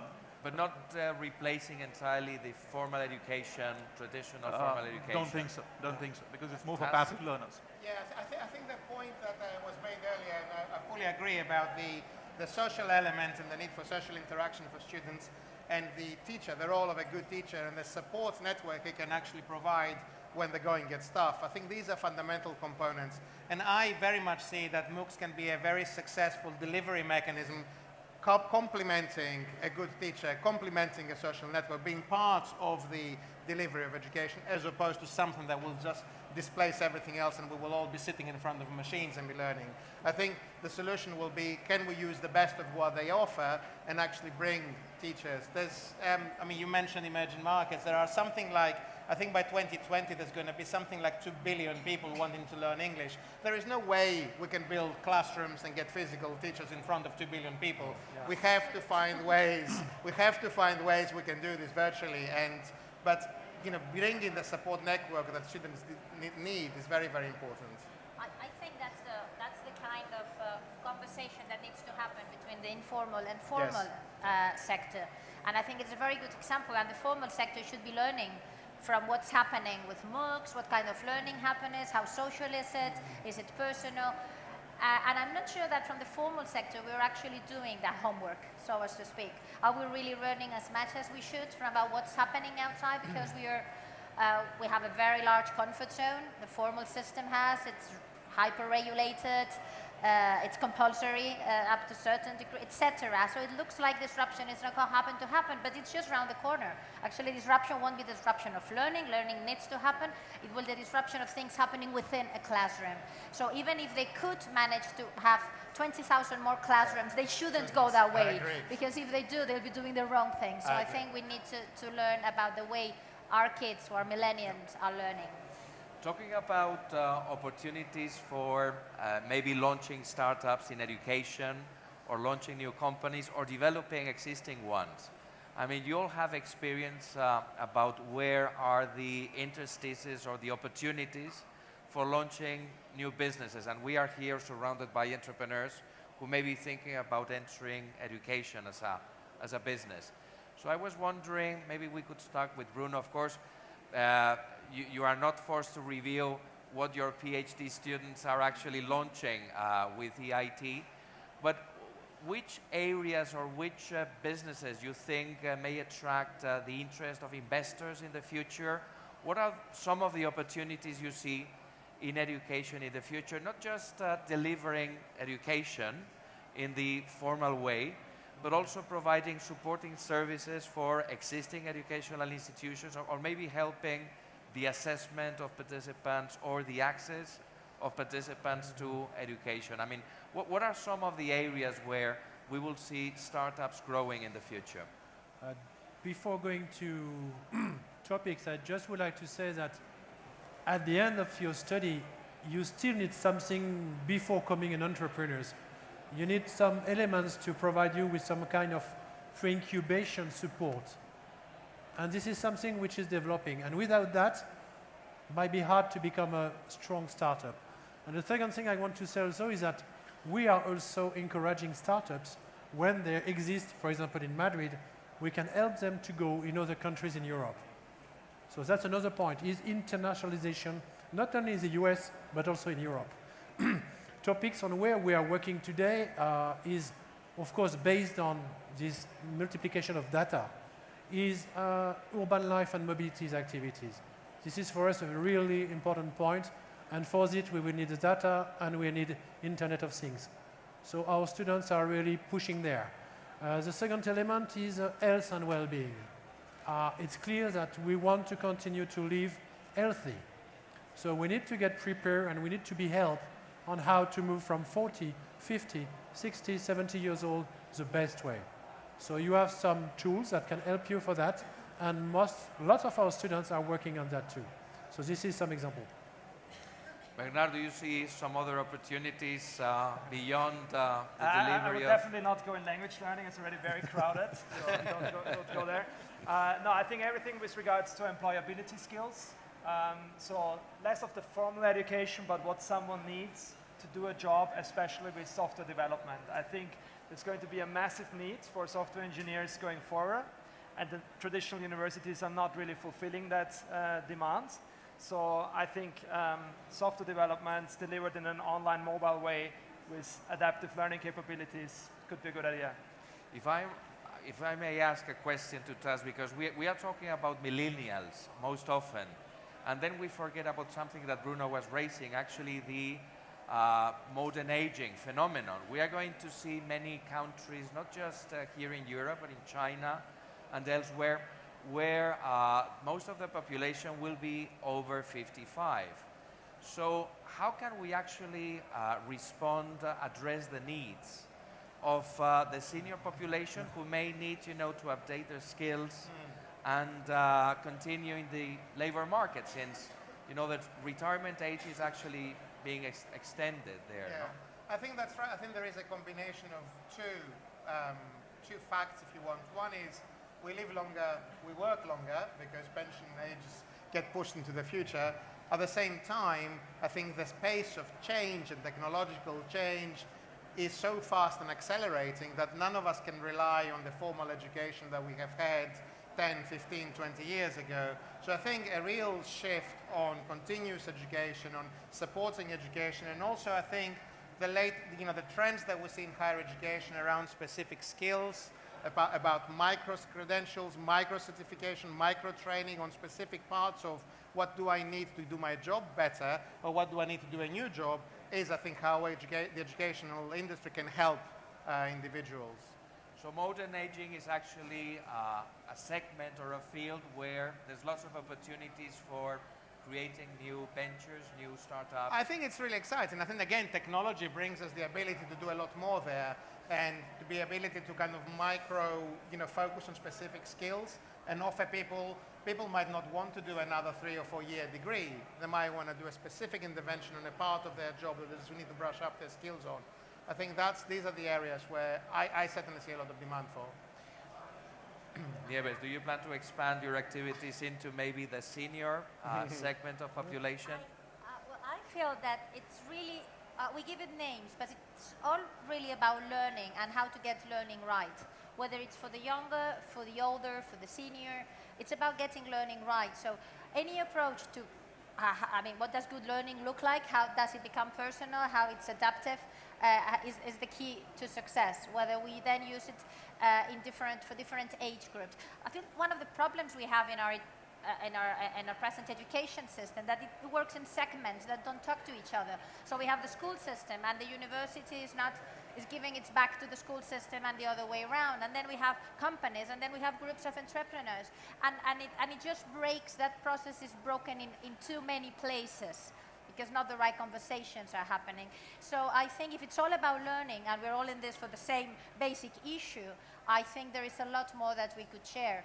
In terms of what we're looking for right now, why we're here at SEC, we're trying to launching this initiative that we call SEC Labs, trying to invite young entrepreneurs who have ideas about learning, about education, to come and work within real living labs, which are classrooms, which are maker spaces in our schools, which are media labs or whatever at the university and the school settings. Because very often, young people with ideas have to work on their own, have to work in places apart from where the real thing's happening, which is within classrooms, and that's the kind of setting we want to provide. And it's a way to engage in the kind of conversation we're really looking for, because we're going to learn a lot from it. Our young students will learn a lot from these young entrepreneurs, and the other way around. Absolutely. Would you like to? I just want to add that I think one of the parallels we can really look at for this kind of an innovation is what happened to the music industry, what happened to VHS tapes and all that. So there was this progressive format innovation which changed the game for both these industries. All right, Apple came, iTunes came in, and they just kind of, they rule it now today. But you still have a Spotify for music.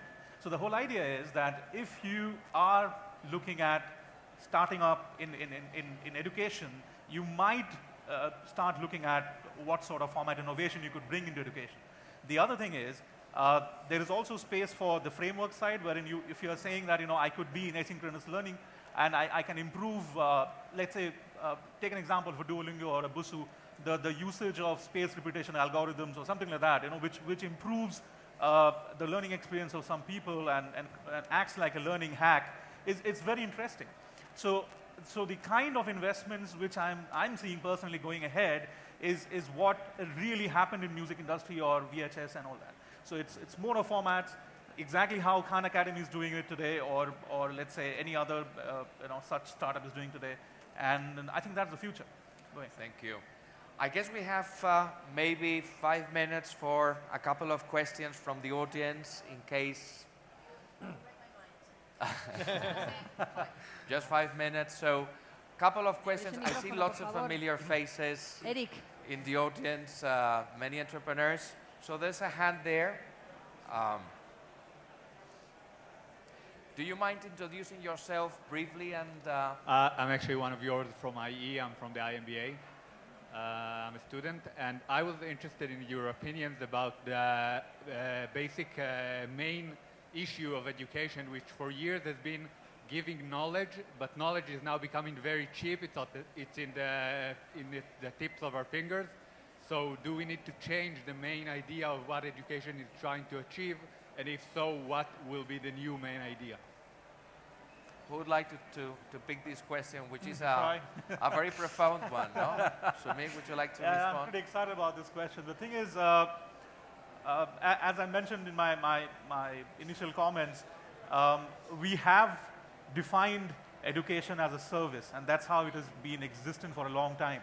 So you need to pay for a service, and you get that service, all right?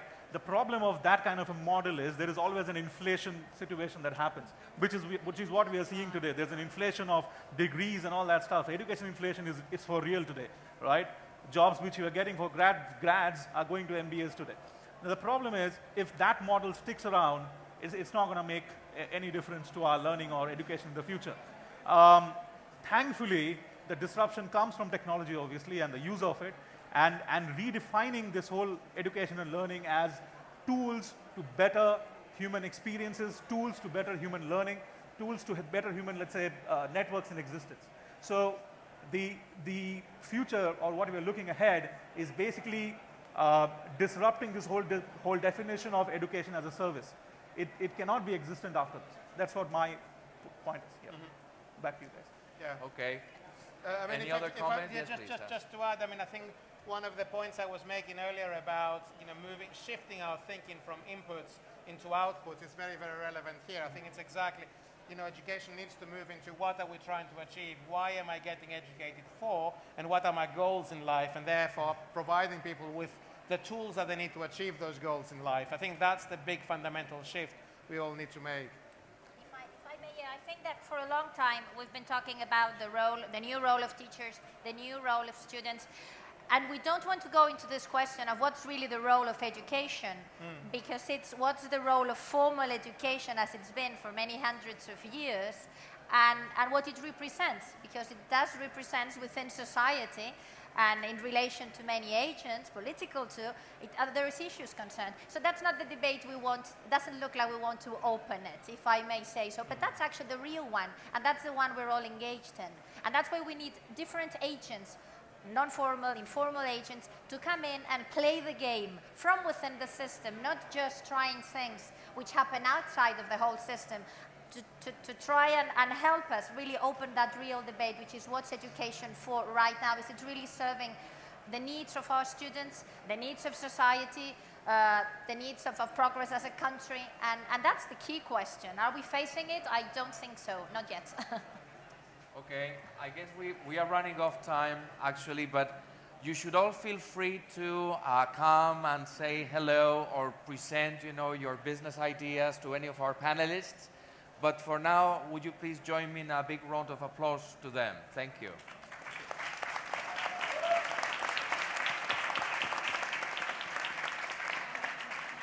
So I'm now handing back to Laura, Thank right? you, everybody. Thank you. Thank you so much. We're just gonna have to kick you out. There's another interesting panel coming, everybody. Nobody moves. Okay? Thank you, no. Thank you, Taz. Gracias, Santiago. No, muchas gracias, Laura. No. I said nobody moves. A ver, equipo. Equipo. Sillas.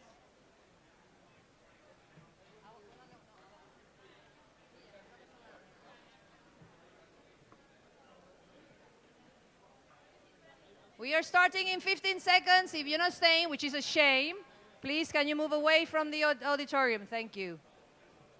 This promises to be a super interesting panel, guys, so please don't go.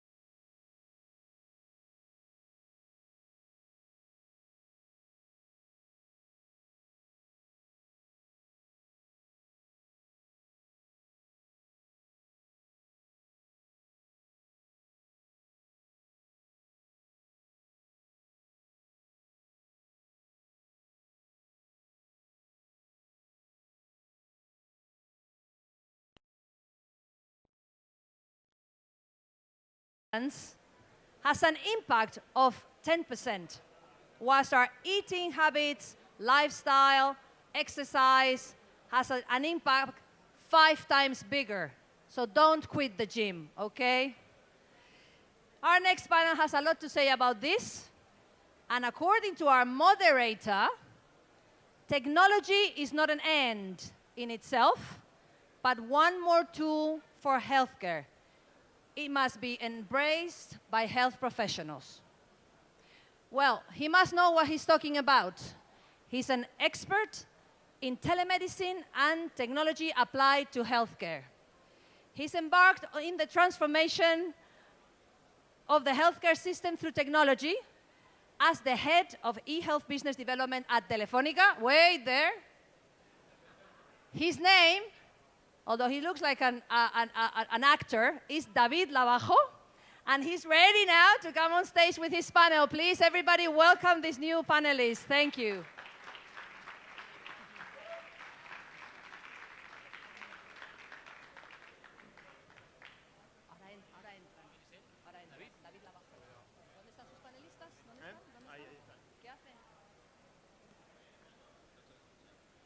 Sorry, David.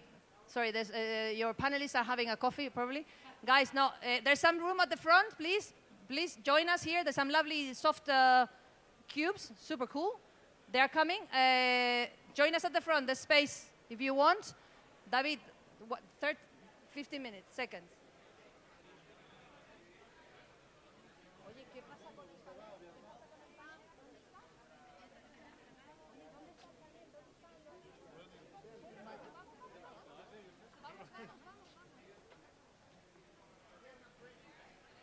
Sorry. They were enjoying Spanish warmth and hospitality. They were just outside in the sun. They're coming. Just go ahead, go ahead. Sorry, this is very informal, as you can see, okay? So bear with us. They are coming. Join us at the front. Thank you very much. Does anybody want some water, anything? Feet massage?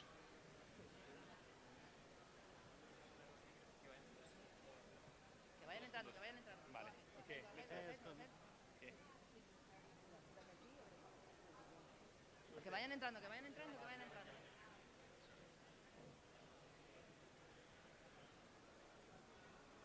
Van entrando según les ponen los micros.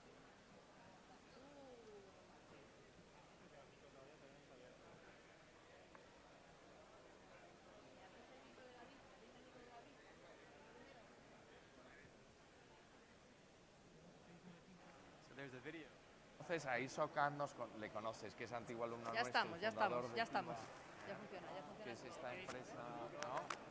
Do you hear me? Can you hear me? Yeah? Okay, everybody, we are on. Right. Anybody that wants to come and join us on the innovation stage? You're off. Okay, good morning to everybody and thanks for being here with us. Just to share some thoughts, some vision around how can we transform the health industry and lives in this sector that I love so much. Let me first share some vision with you, okay? I'm a very passionate guy around health. I'm a loving one on health and how can we transform lives for people by improving their health, okay? But it's true that in the last years we have seen an incredible revolution thanks to technology in a lot of sectors, but not in general in healthcare. Healthcare, still there is a huge gap between what we as citizens, patients, families are demanding the healthcare organization, the healthcare services, and what they are really offering us right now. A huge gap. But a huge gap is also a huge opportunity, for sure. A huge opportunity for all of you, all the innovative people, for innovative technologies, for new approaches that can fill that gap and can fill it also in a profitable business model, okay? And that's what we are talking today in this panel with these incredible people that are with me today, okay? I will start by introducing you Abir Mehawek, if I say it right. Yes, correct. Okay. Aber is founder of Key Digital and she's the author of BU. BU is a technological platform to help people to improve their healthy life. And please, Aber, in a very brief way, tell us what BU is. Okay, only 2 minutes. Okay, thanks David for this nice introduction and thanks for being here, first of all. Sorry, did you hear it? Can you hear it? Okay, so BU is a mobile application that helps people to have a better lifestyle. BU, it's the first mobile application actually that works on a 3D model combining fitness, nutrition, and emotional. We have developed a dynamic plan to empower people to eat better, move better, and feel better. Of course, today we have a trend of tracking data, tracking calories or steps we make every day. BU is not a calorie tracking application. We don't count your steps. What we do is that we cross through smart algorithms the user profile data and his food preference, his training level, and we come up with a unique program to suggest to each user. Users, so they can know what to eat and what to eat. They can see a full training program with details on how to do the exercises, whether they want to train outdoor or indoor. And the most important part in our application is the coaching module, meaning that people, they don't really react with a software. It's not a software application. What we have real coaches, certified coaches behind the application, so people, they can chat with a nutritionist, with a fitness coach, and with a health coach. So making their experience rich and increasing the retention in the application, meaning that the user come back to speak to his coach, and the coach also, he can follow up on the performance of the user. So the application today, it stands really from the crowd because we have combined these three axes in one application, and we have seen the first results as fantastic. BU is today in the market, and thanks to our the important partner, Technogym, we have been selected in the acceleration program in Italy. We have stayed 3 months in the presence of Technogym at H-Farm Accelerator. And at the end of the acceleration program, we have launched successfully the app. So today it's in the market. We have good downloads and very good metrics. Really, really interesting, Javier. Thank we you. will talk later about engagement. How can Okay. we obtain the engagement we need for those approaches, okay? Let me introduce you also José Ildefonso Huertas. Jose is the founder and CEO of First Vision, one of the most known and successful startups in the Wire Accelerator. And if any of you are basketball lovers, for sure you know First Vision. Please, Jose, tell us about First Vision. Hello, everybody. I'm really happy to be here. First Vision is a wearable broadcast system. Actually, it's the unique broadcast system that you can use with players in football, tennis, basketball, any sport. Our product is a jersey that has integrated a camera and a radio frequency transmitter. In this way, we can show to audience what the players are seeing in real time. This is very important to understand because we are not only a camera recording what the player is doing. We are a camera transmitting in real time what he is seeing. Today we have a contract with EuroLeague basketball competition. We are using our product in real games with players and referees. And Andrés Iniesta and Serge Ibaka are partners of the company. What is great and helps to us to defeat the barriers in the market because we are a product that has a very important technological challenge, but the most important is to cross mental barriers that clients have about this kind of technology today. And this is it. Thank you. Okay, thank you, Jose, very interesting. Let me also introduce you, Andrew Farquharson, something like that. Hello, Andrew. Andrew is an investor entrepreneur with almost 20 years of success creating and launching new companies, right? He has been working a lot in the US and in Silicon Valley, it's like the paradise for startups and innovative people. So he began his career around genomics, if I'm not wrong, Andrew, is that right? And he also was part of the most successful DNA synthesis company, which is Operon Technologies. Andrew, tell us a little bit about your activity. So it's a pleasure to be here. Thanks for inviting me. This is my first time actually in Spain. And I look around the conference and I think, wow, this is pretty impressive. So I live in Silicon Valley. I'm a Silicon Valley entrepreneur. And I began my career in research at a biotech company called Genentech.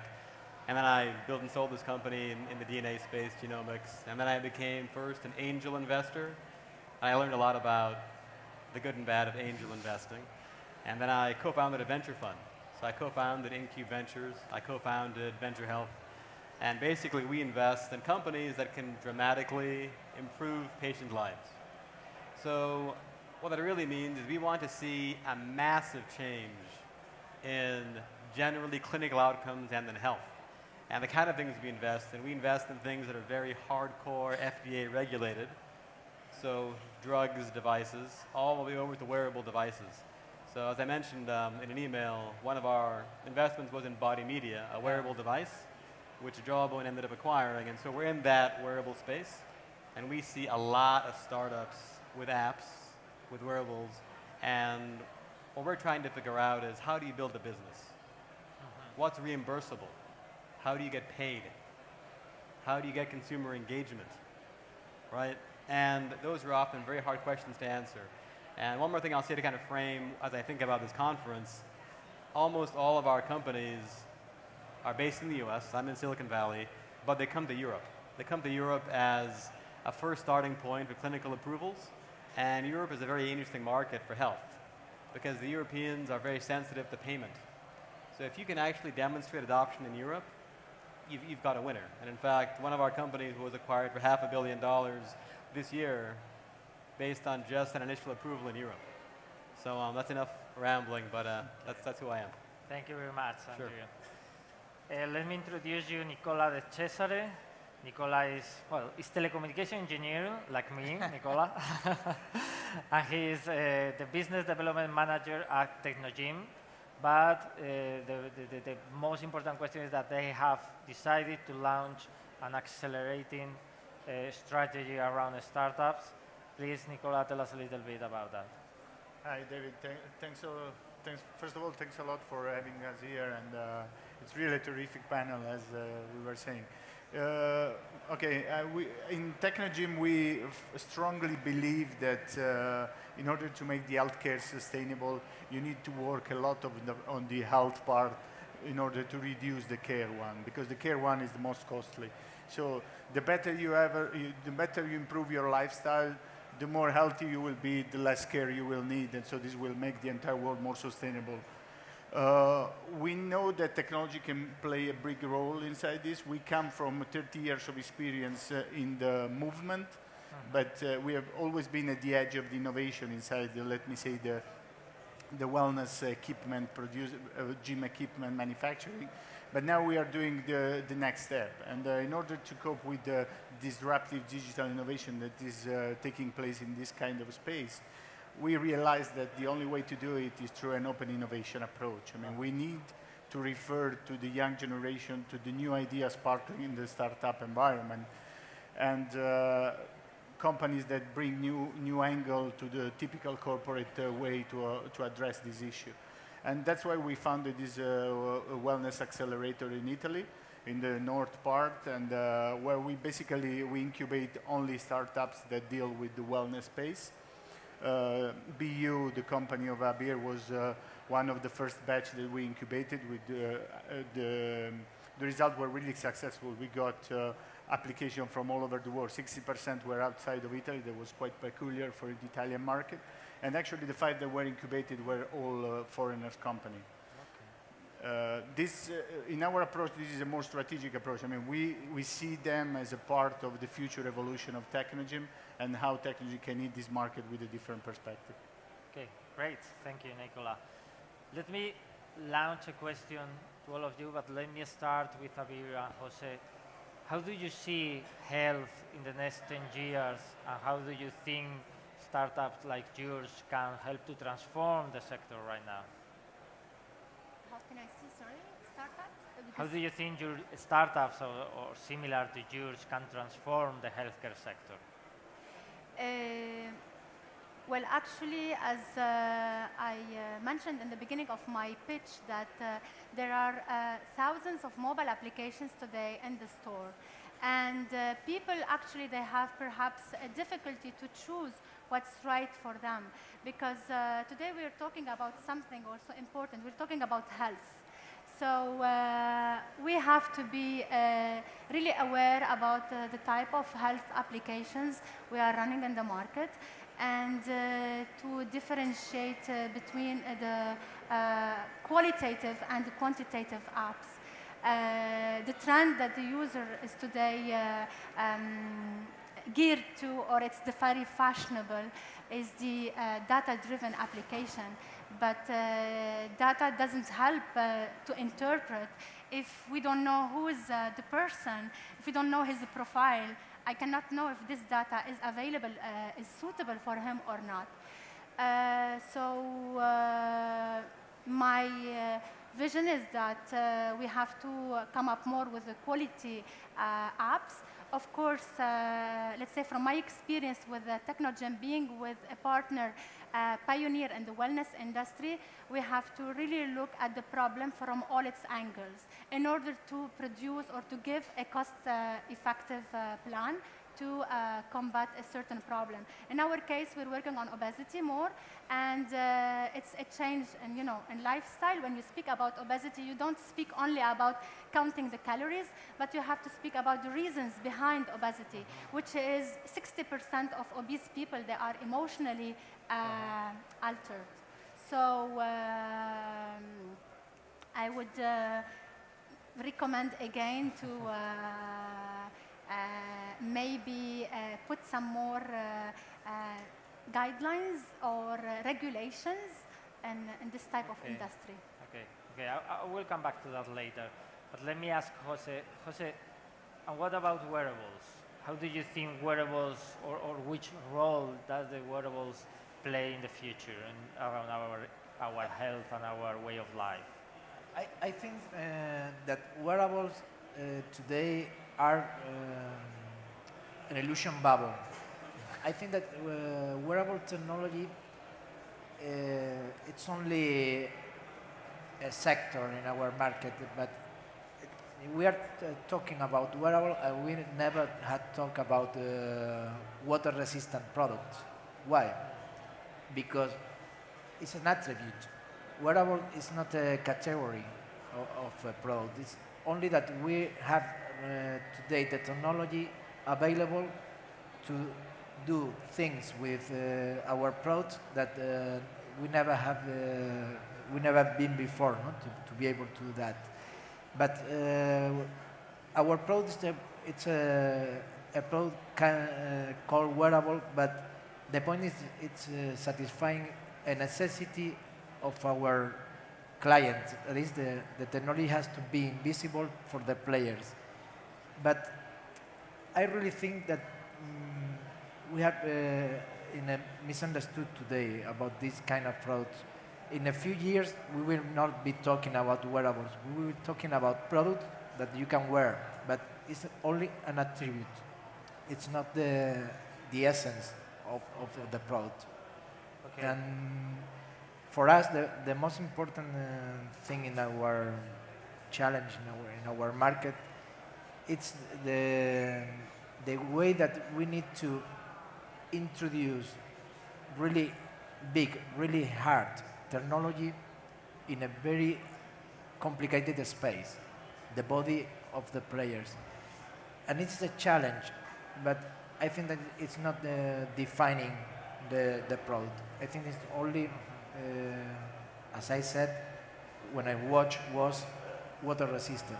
Today, it's important if the watch has this capability. For me, not. Okay, okay. Let me then ask the investors' side. Do you agree with Jose, or let me just put it another way? I imagine it's a tough task to decide where to invest and where not. What are the key factors you look to say, hey, I'm investing here? Andrew? All right. So that's the question, right? How do we pick winners? And the first thing I'll say is we're always going to miss some winners. But we look for things that can dramatically change the market and can demonstrate clinically a real benefit. I agree with your points about wearables and where that's going. I think that over time, everyone in the audience will be just wearing things that are sensors. The question is what's being measured and how are we taking that information and doing things that can actually change outcomes. Obesity is a very tough one to change. One of the companies that we're actually invested in has a sensor that's implanted which monitors how you eat and sends that information to your doctor and back to you and stimulates you when you eat. So there's a feedback system in there which can reprogram patient behavior. So we want to see some kind of mechanism of action, something in there that we can see driving value and then driving scalability. So those are kind of on the technology side. I won't go into a whole long laundry list, but we want to find amazing entrepreneurs, right? We want to see the capital risk being solved. Yeah. We hate seeing companies undercapitalized. We want them appropriately capitalized. We want to make sure they can get paid, and we want to make sure that folks like you understand the big milestones ahead, the big risks for your business you have to mitigate, and then how you're going to mitigate them. And are they getting smart people around them? People who've been there and done it and built it. And in the case of wearables, I don't expect an expert in wearables to join the board. I expect a successful entrepreneur who understands the issues to join the board.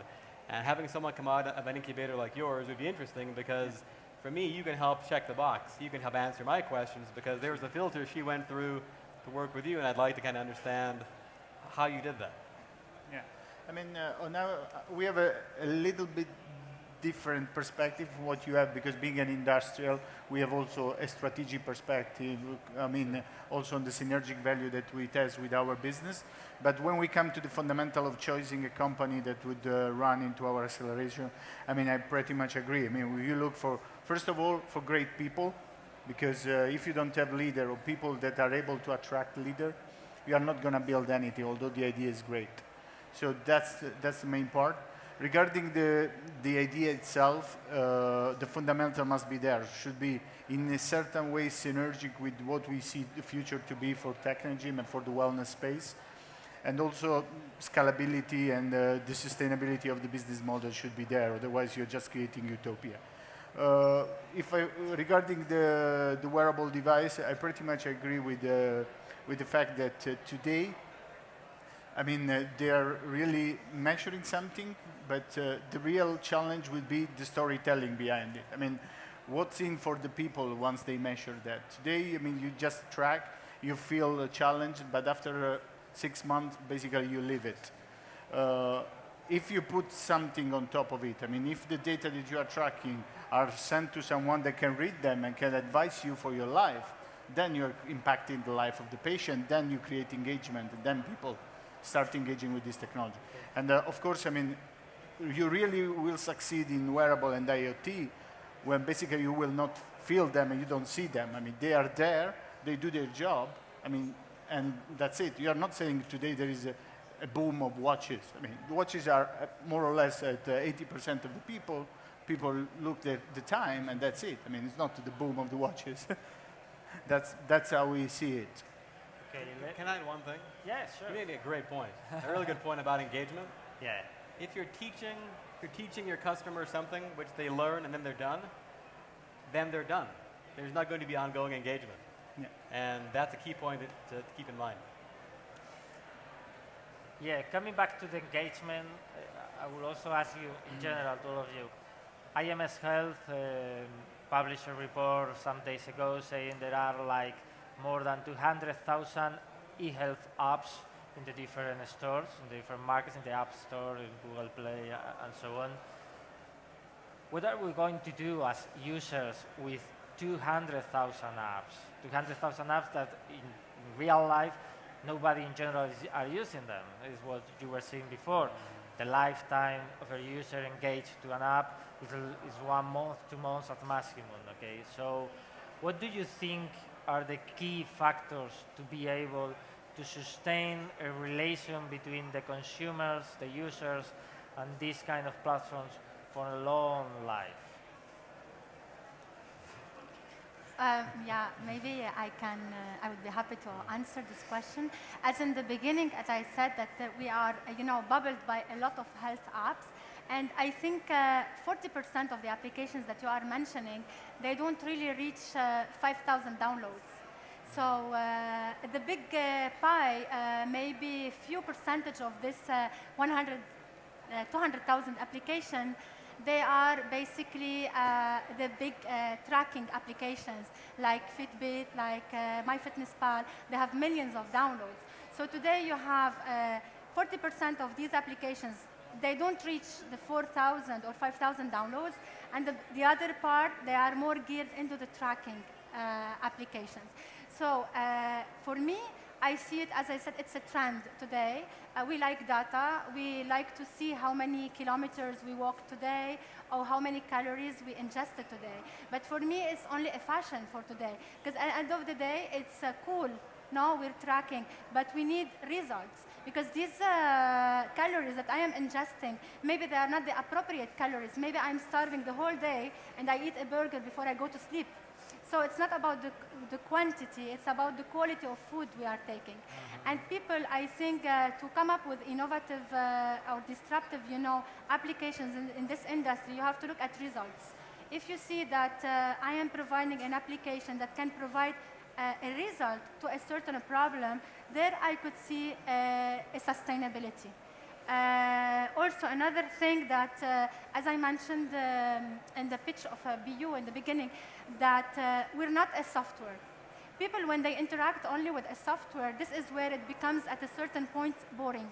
Yeah. Or you don't come back to that application. What we have done in our application is that our coaches, they give you, first of all, a guideline on what to eat and how to train. But they are behind you. So you have a coach who follows up on you and who sees your performance, how you're losing weight, or how you are maybe exercising, so to give you the ability or the appetite to come back to the application every time. And even if you don't go to consult the application, our coaches, they try to engage with the user. From the first result that I saw, that people, maybe I would say more than 30% of the first users that we got, they are in the first action of the application, they like to speak. So, as I said also, one important part of the weight loss is not only fitness and nutrition, as we all know, is you have a base, the emotional base, that it has to be solid. So people, what they want to speak to a coach. They want to explain their problem. They want to see how they are progressing. They want to see some comfortable, answer from their coach. So this is the retention. In my opinion, the retention is that when they see a real feedback, not only a software application. That's one of the key, in my opinion, the key factors in creating valuable applications and creating engagement and retention for users. Okay.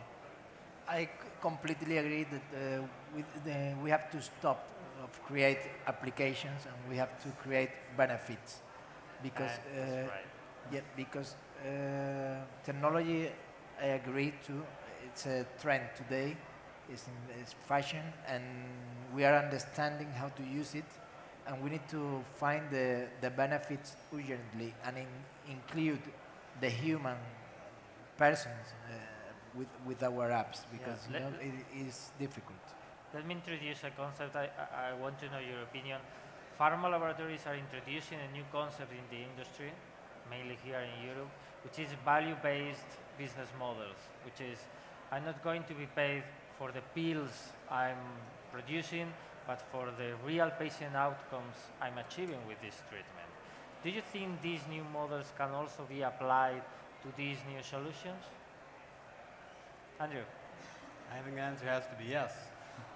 I mean, so I'll say a few just quick bullet points. One, we will never invest in an app.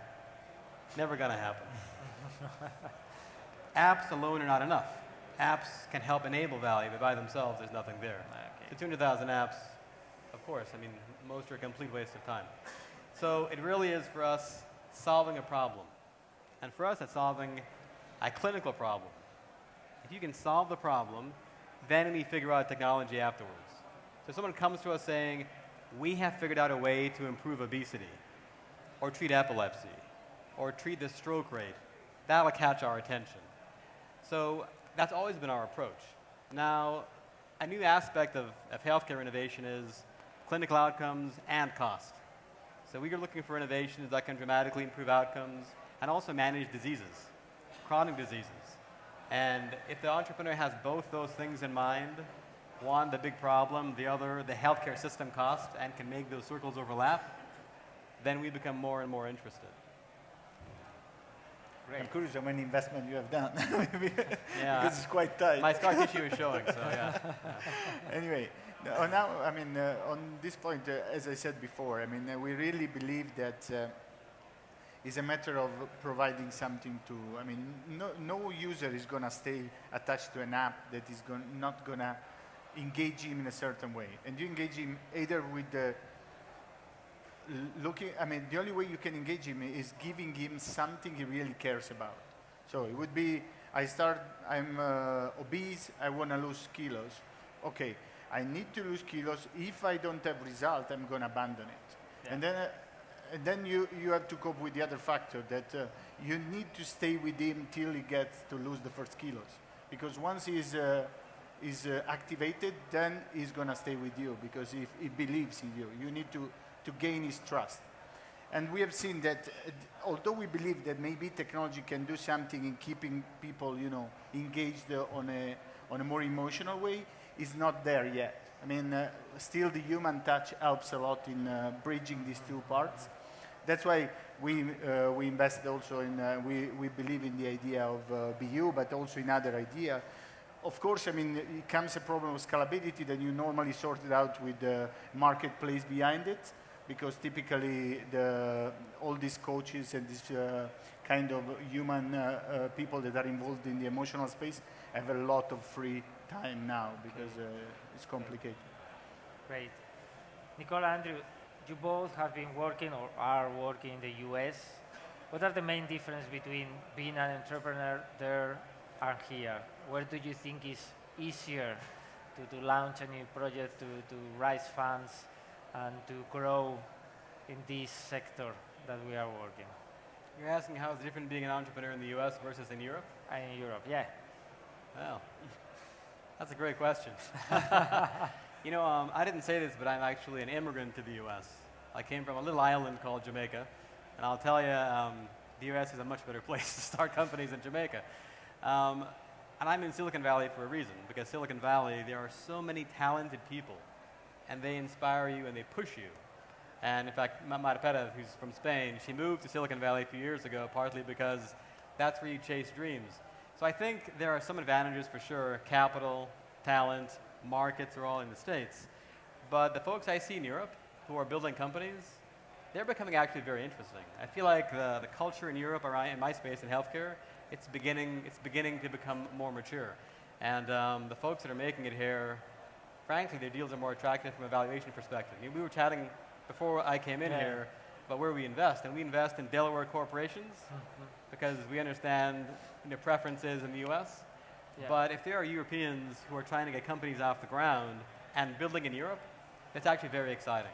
Because if you can make it here, you can become a rock star company in the States. So we'd probably actually encourage you to reincorporate in Delaware. But if you can figure it out here, it's exciting. So I hope that's helpful. I haven't built a company here. I have sold, I built businesses here from a US base. Okay, great. I want to say something about it, that we were in Silicon Valley because we were finalists of the Intel Make It Wearable contest. And the feeling was that they were more experienced in terms of entrepreneurship.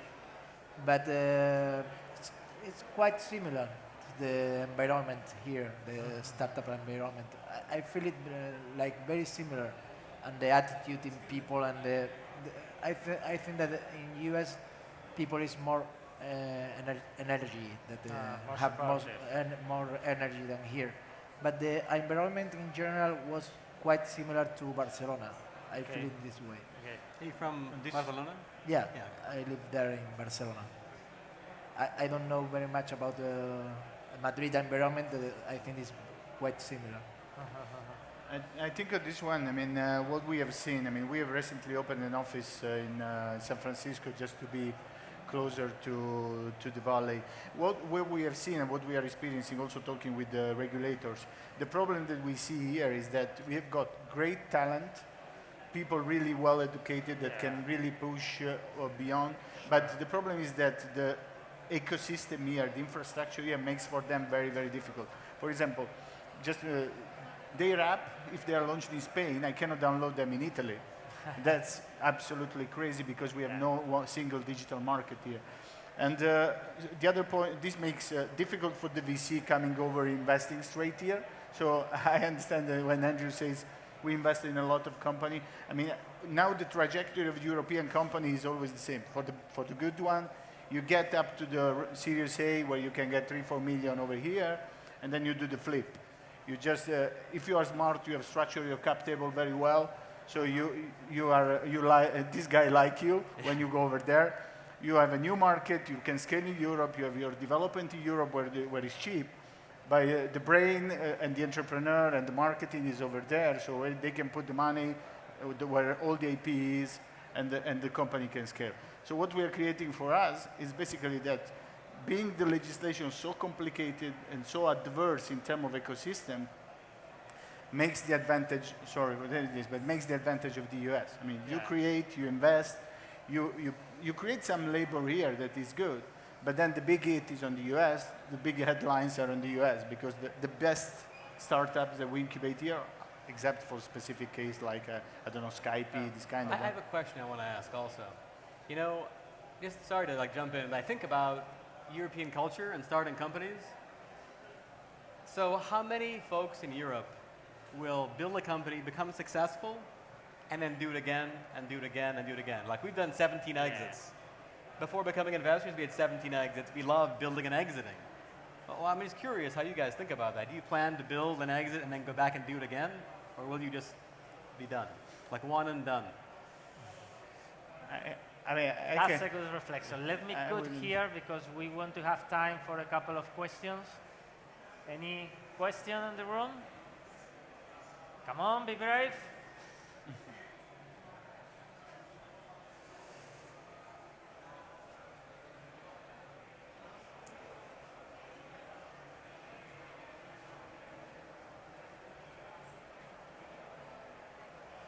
No? Yes. Yeah?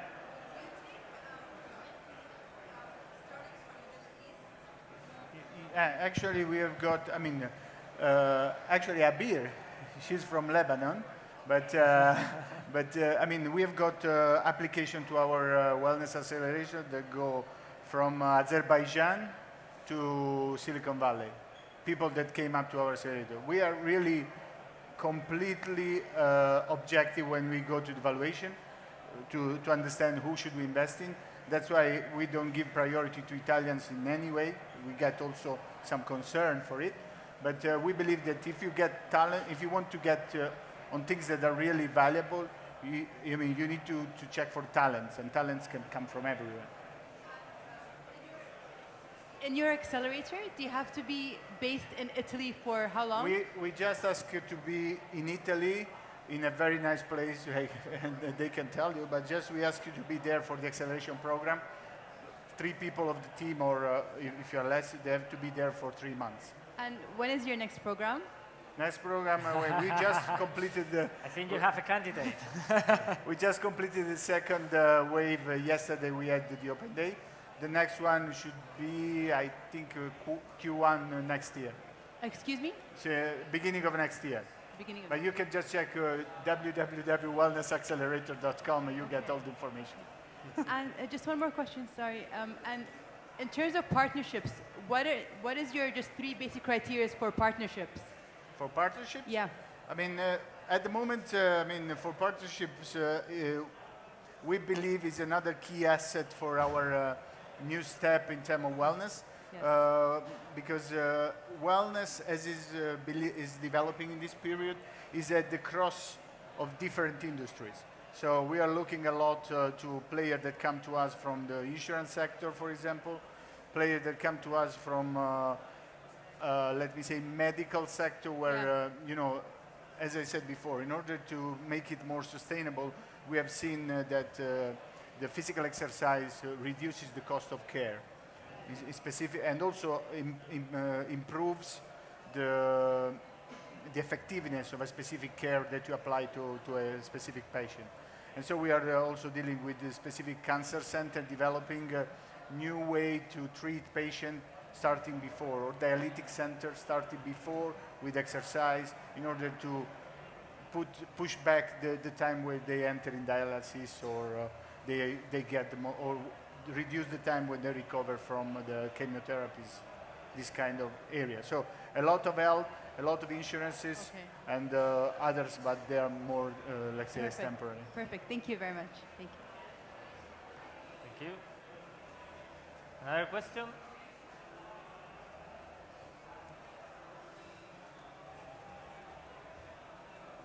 Hi there, my name is Diego. I'm from Madrid. You've mentioned the differences between the States and Europe, and it's been quite one of the main points during the conversation. Maybe you didn't mention the fact that Big Brother here, or national plans, are pretty comprehensive versus the US, where you pretty much get used to pay because nobody pays for you. And maybe that's one of the big challenges of monetizing your investment in Europe, right?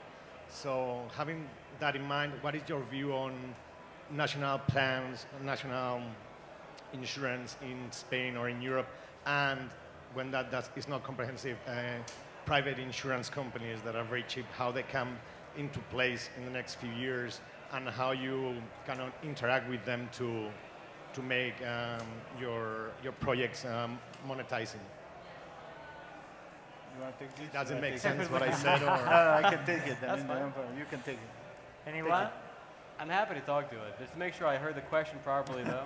Yeah, like, So- like in the next few years here in Europe, where does government and private insurance companies get into place with private initiatives like yours to make money out of your applications or projects?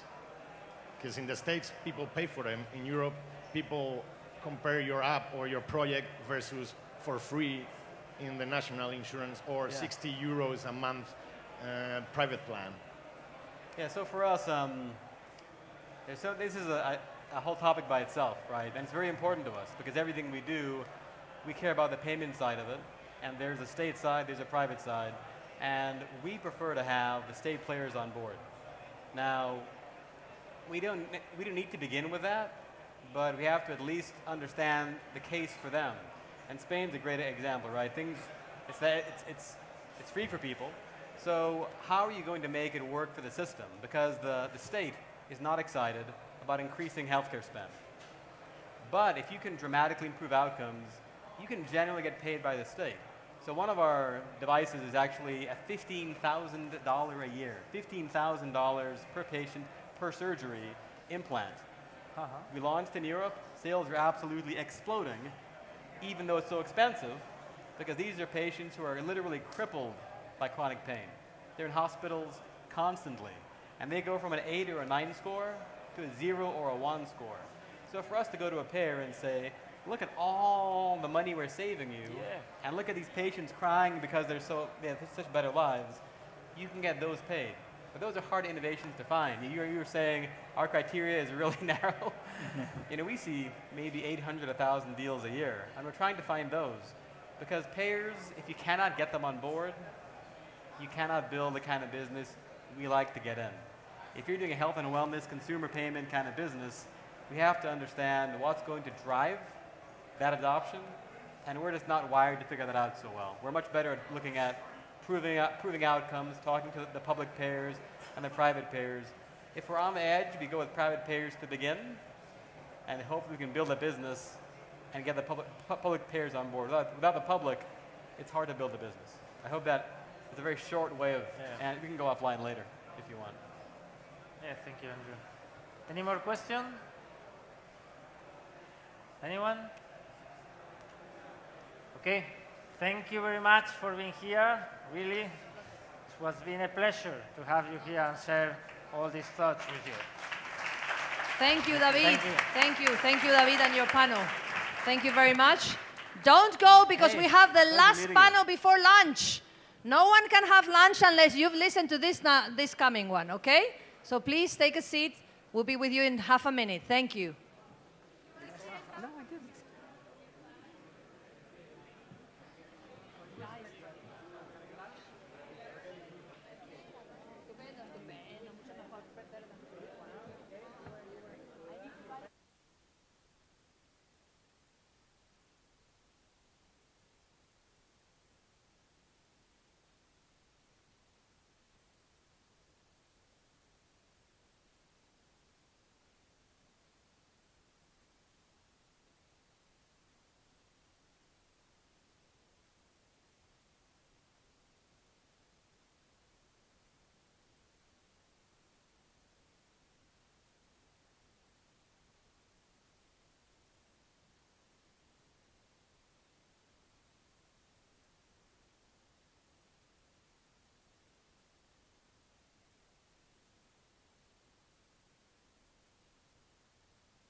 Sí. Thank you. Hello, everybody. If you want to stay with us, which I recommend, highly recommend it, take a seat. We're gonna open the final panel before lunch, which is super interesting. All these panels have come all the way from Israel, from New York, from the States, from London. So please, come and join us at the innovation stage. We're starting in 15 seconds, everybody.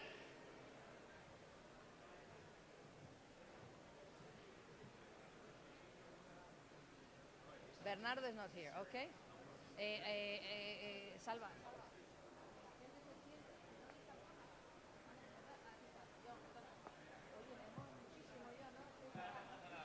Soy un desastre, no he caído. Es que es una cámara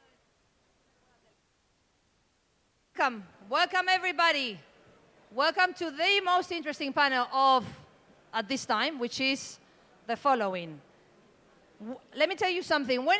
I'm going to read this because I double check. When it comes to startups hubs in Europe, Tel Aviv is obviously the hottest place to go, right? Once referred as the Silicon Valley of Europe, its tech startups have raised an astounding amount of $1.2 billion only in the first week of January this year.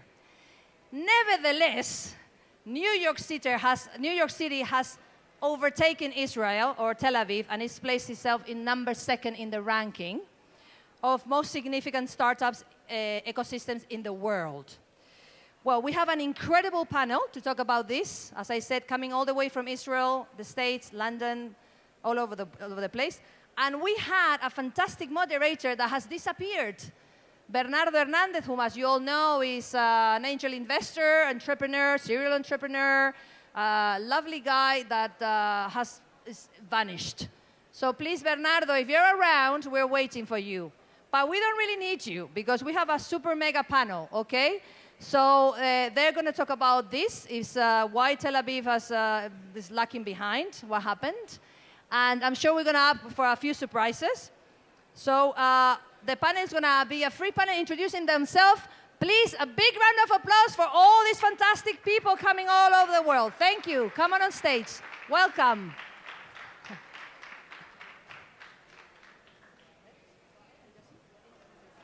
We're gonna let the lady in the panel start, if you don't mind. She's gonna introduce herself, tell us about her, and then they're gonna open the talk. And please feel free, if you want, guys, maybe we can, because this is going to be a super spontaneous panel with no moderator. You can raise your hands if you have any questions. I'll interrupt them. Otherwise, they won't let you speak. So if you have any questions, please raise your hands, and we'll pass the microphone. And is that okay with you guys? Sure. Shall we go? Yeah. Thank you. Welcome. I'll start. This is like the widest group of people I've ever had to try to speak to, so I'll go back and forth. My name is Christina Beckhold. I'm co-founder of a member-led angel group in New York called Empire Angels.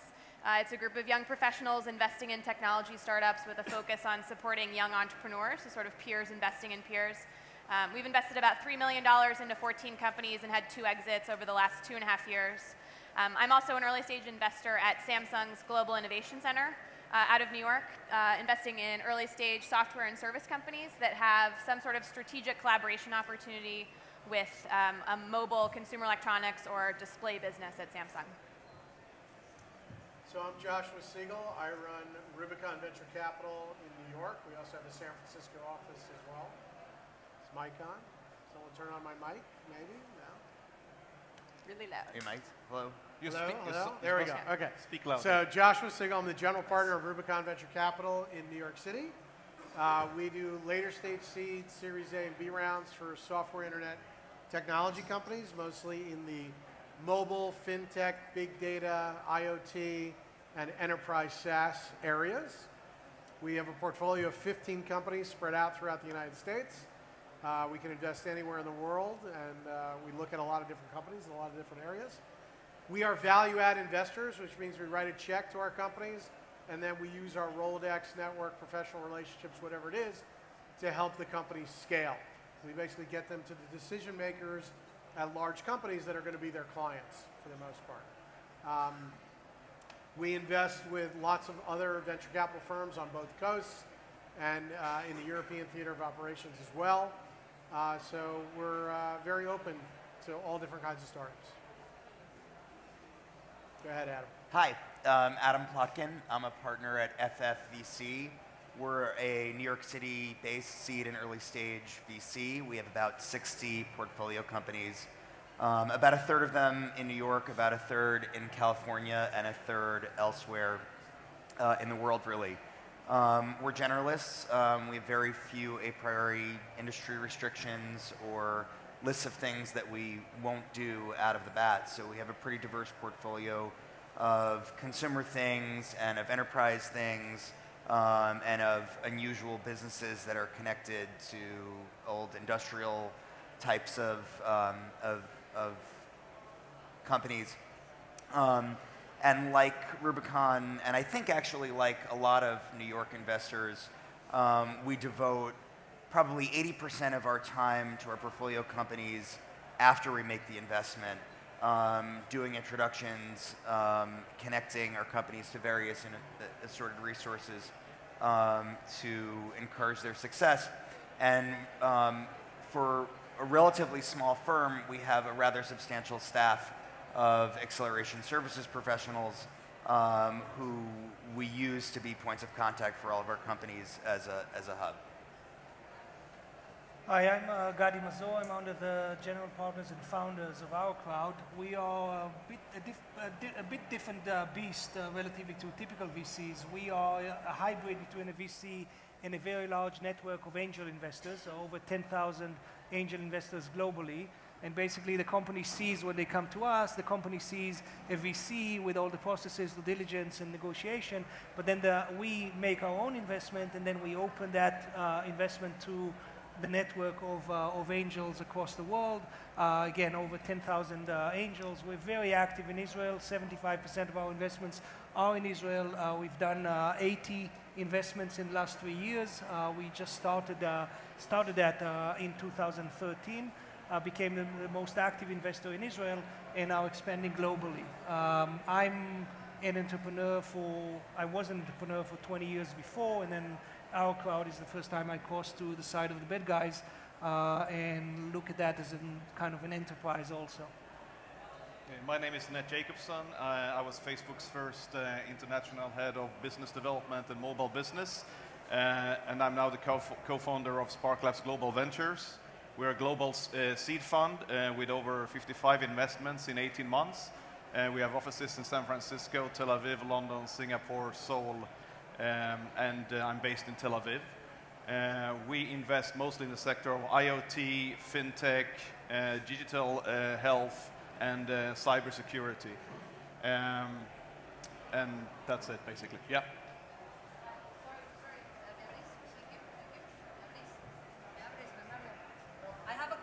There's a question from the audience. As we don't have a moderator, the audience is going to moderate. Thank you for volunteering, everybody.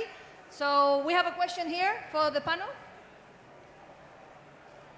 Hi, my name is Luca. I have a non-for-profit organization in Brussels, Belgium, and we do work with a lot of young entrepreneurs. Well, my question is, when you say we invest in these ideas, is part of your goal having shares of the company where you invest or not?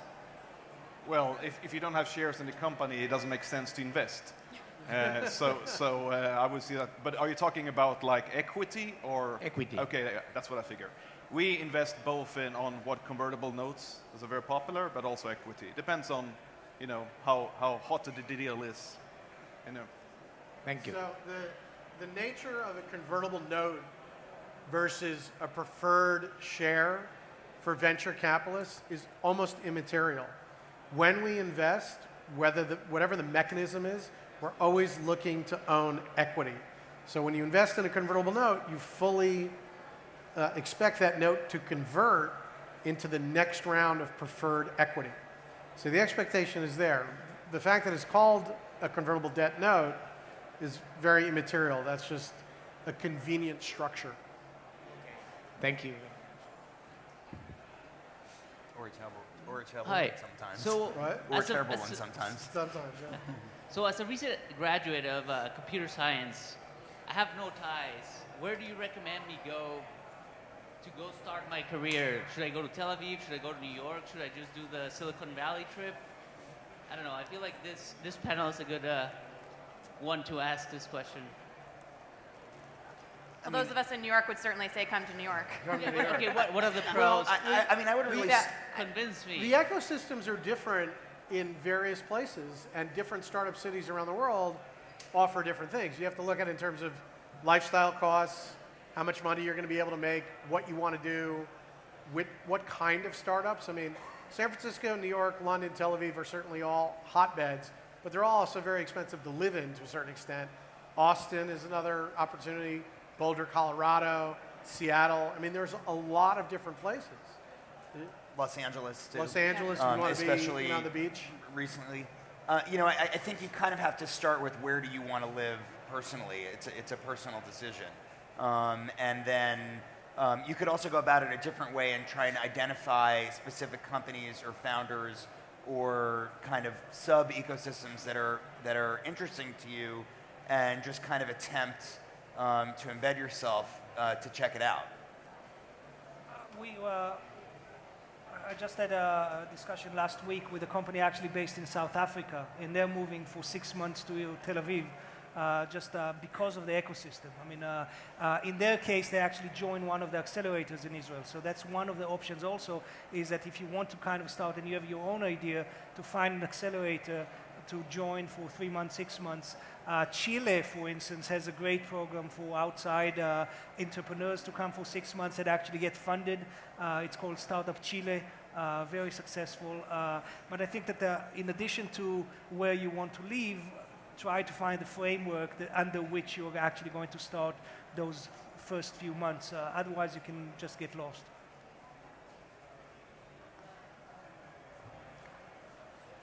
Thank you. Hi, my name is Andres.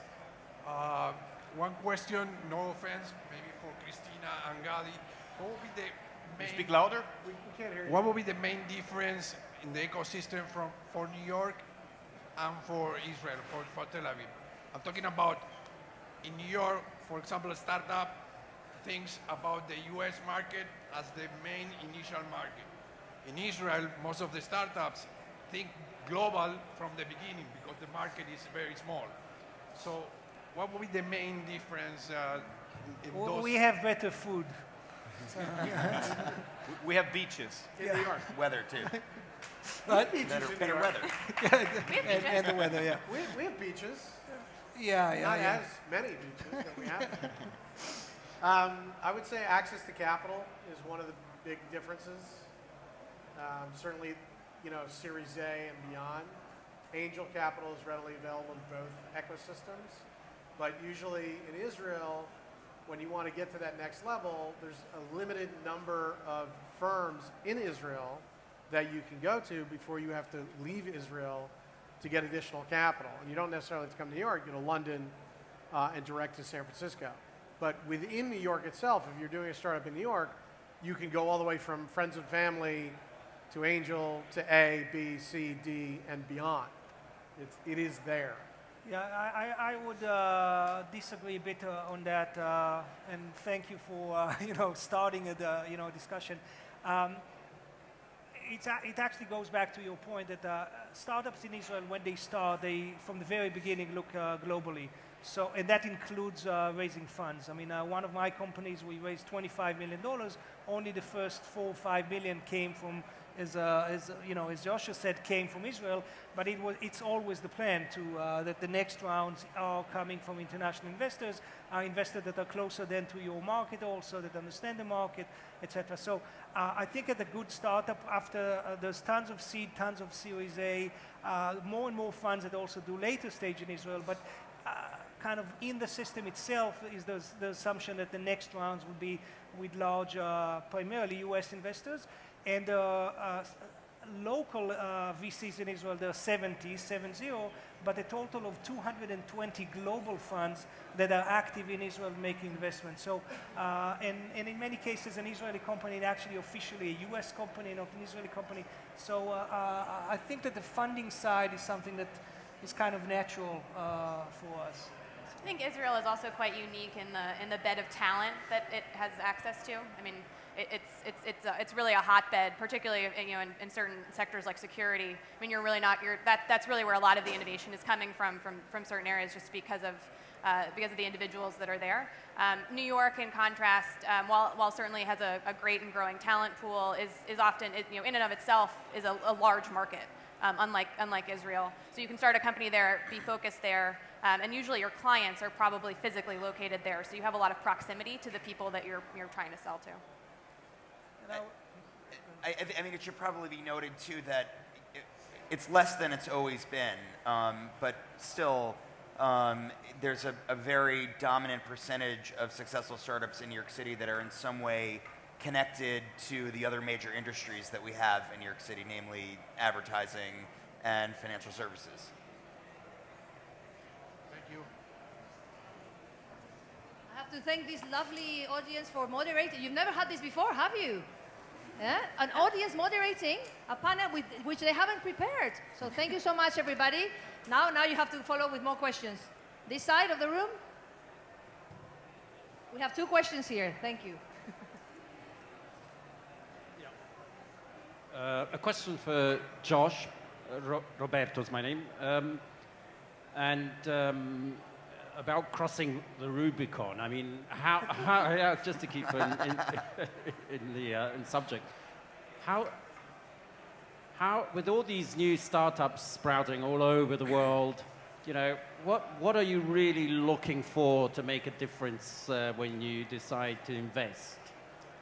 So we have certain set criteria that we use that's part of our thesis approach, okay? And they're anywhere from 9 to 12 different things.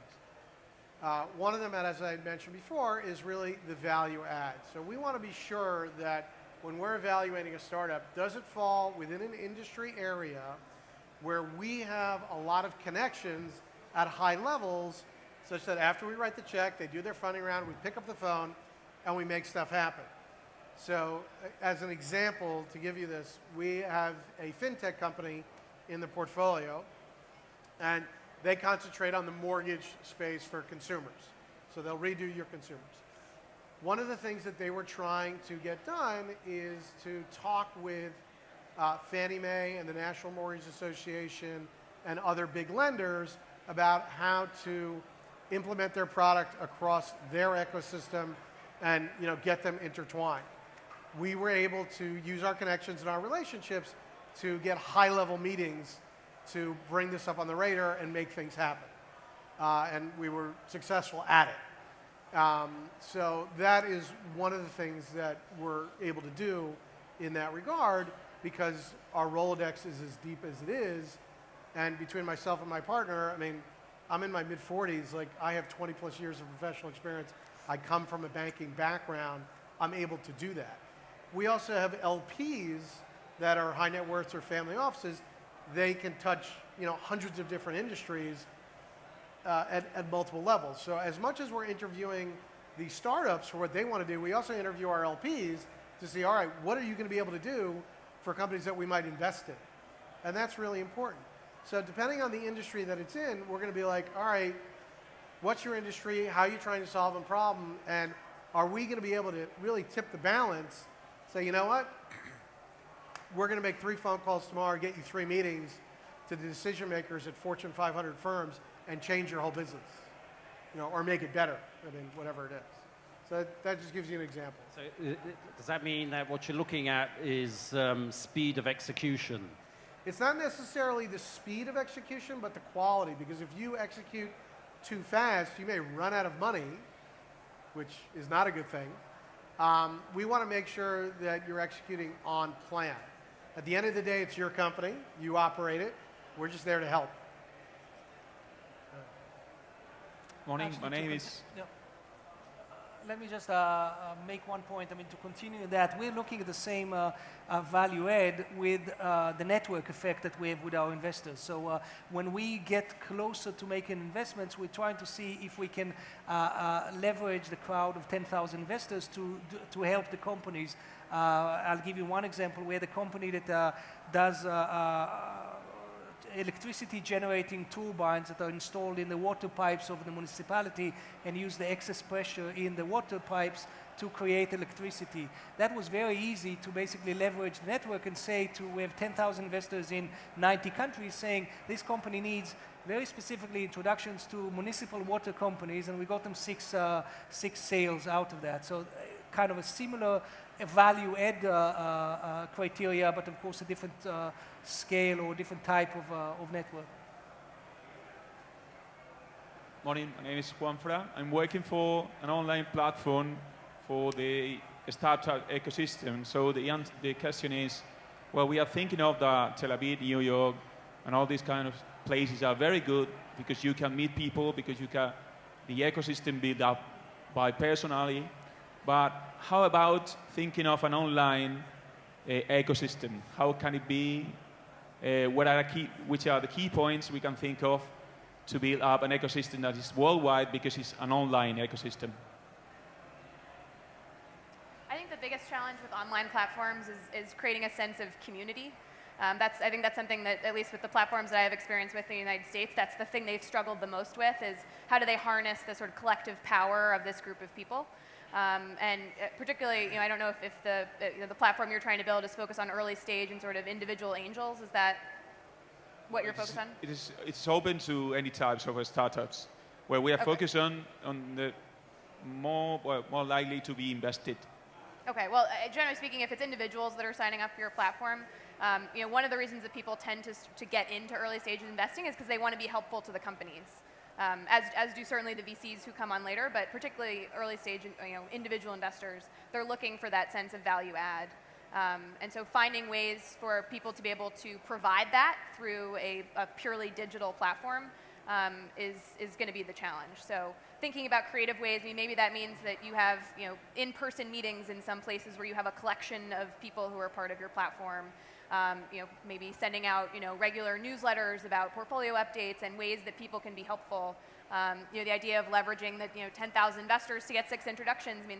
Those are very tangible value adds where people feel like they're part of something and building something special.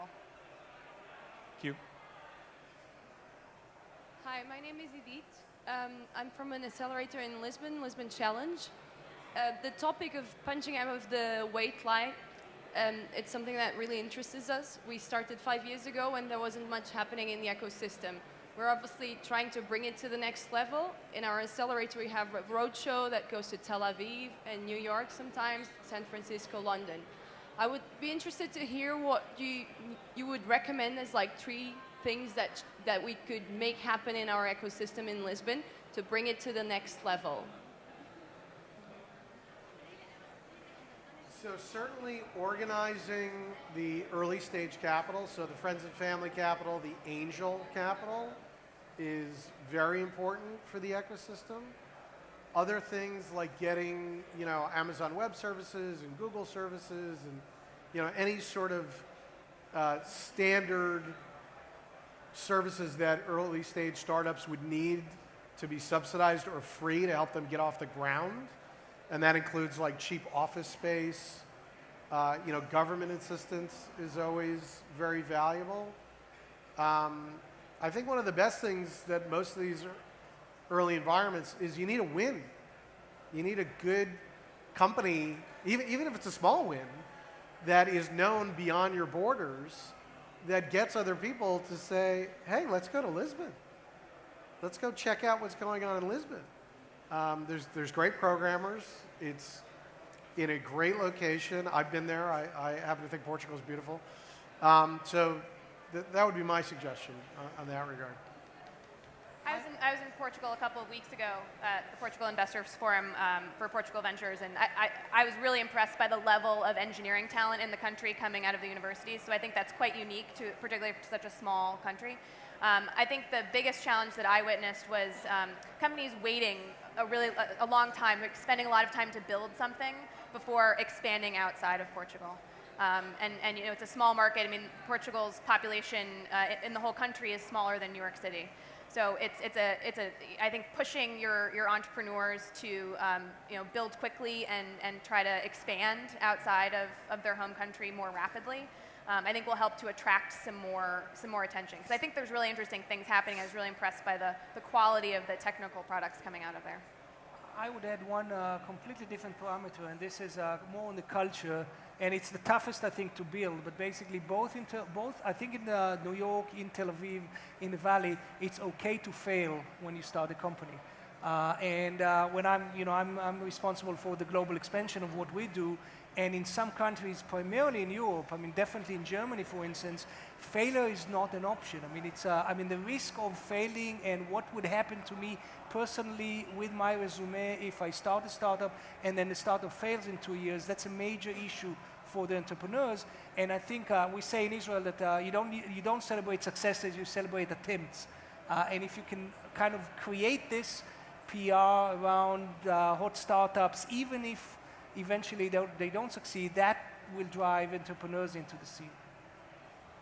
Thank you. Dear guests, isn't this a wonderful... dear guests, isn't this a wonderful audience? They're fighting, Yes, their hands fighting to ask you questions. We have to tell this to Bernardo. We don't need him. There's a couple of hands there. I'm going to pass the microphone. Thank you. So a quick question I have is, what's the strategy for attracting talent? Like, what's the strategy in New York? What's the strategy in Tel Aviv? Especially for Europeans. My main question is, since in the US, they're running out of H-1Bs in 3 days, is Tel Aviv like an easier place to immigrate and like be part of the ecosystem than New York? Or how are you attracting talent outside of your borders? I think that if you plan on, say, starting in Tel Aviv, you should know where you're going and kind of already in the plan have that accelerator or a company that you start with or one of the open spaces. I mean, WeWork, Mindspace, those type of places, so that you know what ecosystem you plug in. I think that one of the benefits of Israel is a very close network of people that came, in many cases, from the same units in the army back, and it's a very close community, community of entrepreneurs. So you need to find your way into this, and it's not so much just let me move to Tel Aviv and then things happen. So in this respect, I think that New York as a kind of a first step might be easier to get into because there's less this cultural and network structure to this. You know, the great thing about New York is that the startups are all over the city. Most people think of the city as just the island of Manhattan, but that's not true at all, really. So there's a lot of stuff going on in Brooklyn, Queens, Bronx, probably not so much in Staten Island, but in New Jersey, so all around. And you constantly need talent. The challenging thing with regard to that is because we have so many established businesses, financial services, the banks, advertising, legal, marketing, a lot of great talent is snapped up by Goldman Sachs, Citibank, JP Morgan, whatever, the law firms. And so startups really have to compete for talent. So it's less about the salary. It really is not about the salary in the startups. But lifestyle, opportunity, certainly the equity component is a substantial thing. And are you going to be part of something that's going to turn into something really great within a time frame such that you can go on and start something? At least for the programmers, anyone involved in anything to do with a startup. Startups have to get creative to attract talent. I mean, it's critical. Engineers are a hot commodity in Hot New York commodity. City. It's incredibly difficult. It's interesting, though, because I think in the case of New York, in many ways, it went the other way, which is that there was a realization, now it's like almost 10 years ago, when Google opened a big engineering office in New York, that there are an awful lot of talented people in the United States and in the world that didn't want to live in Northern California and weren't interested in being in Silicon Valley, and kind of paved the way for that to happen in New York. And then the alumni of these companies, of course, went on to start new and exciting things and develop the ecosystem. And I spend a lot of my time in Los Angeles now, probably a third of it. And it's very interesting to see that exact same thing happening in LA as well, that there's just developed this kind of core group of talented engineers that may or may not be plugged into the other dominant industry in town that just don't want to be in Northern California. And the large companies are starving for talent in the same way that startups are, and so they kind of just realize that they have to be in the places that people want to live, right? I think one of the most significant innovations and changes in all of our lifestyles that we've had over the past 20 years is that you actually can affirmatively be wherever it is that you want to be. And so, you know, companies just have to make that work. Yeah, I would say that actually talent is very global. A lot of my former colleagues at Facebook, who are, many of them are financially, independent, they are, very successful entrepreneurs in their own stake, are no longer looking to start the companies in Silicon Valley because they lived in that environment, they know the inside and the outside, but there's something new that they're looking for. So I find them, traveling to different places throughout Asia, trying to start up companies, joining new startups around the world, just because that's a different aspect that they are looking for. So talent is not, you have the global hubs that are very important, but people are moving today much more, and you have talented people more flexible, and you can find them in different places today. So we have an accelerator in Seoul, in Korea, which is today Asia's #1 accelerator. But the last 2 years, more and more companies coming out from Silicon Valley and even Europe wanting to move in and spend some time in Seoul and trying to start the companies there, just because it's, they're looking for a different experience. So talent can be found everywhere, and as an investor, that's what we are. I'm investing in talent everywhere. It doesn't matter where they are. It's always better to be close to the big hubs, of course, because of the access to capital and the networks effect and so on. But we have many more questions, huh? You're not getting away. Hi, this is a question for Gadi. Is our crowd expanding the model into other markets outside Israel? And what lessons from Startup Nation are you using to expand into the world? Yeah, we definitely expand, and that's part of what I'm doing. We have a few models of expansion. One model is basically finding a local partner that will be in our crowd office. We've started that in New York, of course. We have one in Sydney, in Australia. We are very soon starting one here in Madrid, and that's with local partners. We have another model that we look for, and I can hint also in Latin America. We have another model, and that's basically finding local partners, say in Rome, and basically tying with a local partner that is already engaged in the deal flow and can do the pre-deal, during the deal, and post-deal support of the companies, leveraging the platform, leveraging the global investor base. So we look at that as a platform that can be on the investor side, can be and should be global, both in terms of the investment and in terms of crowd building, the effect of the network on the companies. But the actual work with the company locally needs to be by a local entity, either our own or by a local partner. Thank you. Hello. My question is, do you have any special links with universities and faculties in your area? Do you have a special treatment for those startups that came from university professor or researchers from technical engineering school and so on? So we just announced 3 months ago our relationship with the Wharton Business School in Philadelphia, and we actually launched our first joint deal. We launched 2 weeks ago on the site. They have the Wharton Social Venture Fellows, which is basically a student-run organization that screens social impact initiatives. Companies, they do the due diligence. That's again the local partner for us in that area. But then we fund that on the platform, and that's with Wharton.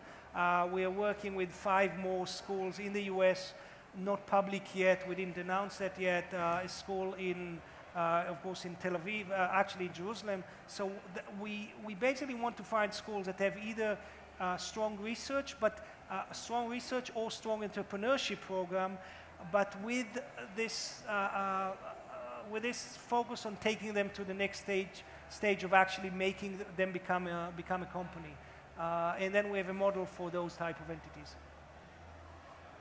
And in New York City, do you? At least at Samsung, which is focused more on highly technical investments, partnerships with places like MIT and Berkeley and Stanford are very important for us because there's really important research coming out of those R&D labs that can potentially be commercialized, and we want to get a first look at it. So we work very closely with those kinds of universities that are building the kind of technology that's particularly interesting for us. Yeah, we don't have any formal relationships or partnerships with any specific university. There are certain programs at MIT. There's the Stanford StartX that we're very well connected to, and some others. But we don't establish full partnerships. Fund's just not big enough for that. You really need probably a $500 million plus fund to be able to dedicate a resource to do that. So it doesn't work for us. Likewise, we don't have formal relationships, but we do work directly with key people at different universities, whether it's professor in artificial intelligence or NLP, whatever might be relevant for the majority or some of the areas that we invest in, that we want to be on top of what's happening in latest development, but nothing formally. Okay, thank you very much. Hello, we are a startup in agrotech, and my question is, what will be the best way to start making connections in the Tel Aviv ecosystem? Could you just say that again? Yeah, what will be the best way to get into the Tel Aviv ecosystem? The Tel Aviv ecosystem? Yeah, we are now in Spain here, and sure. we'd like to test this. So it's just easy to reach out to one of us, perhaps, and there's a lot of this, just like in Silicon Valley, there's tons of meetups, and people in Israel are very helpful, and inviting people and showing people around, taking people around. So I think that's personal connection is always the best.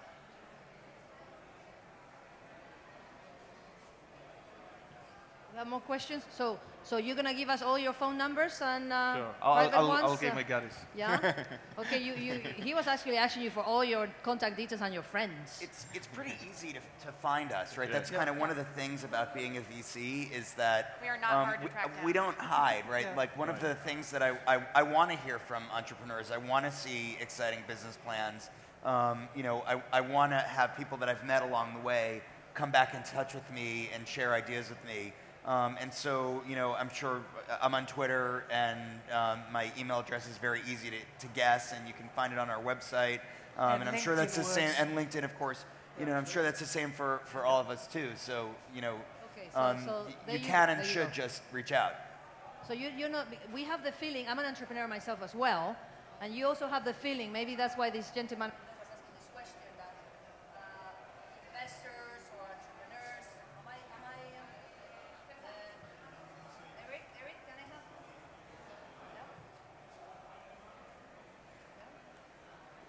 Sorry, not that I can get your phone number, I'm going to go into a conversation. Do I have voice here? Do we still have?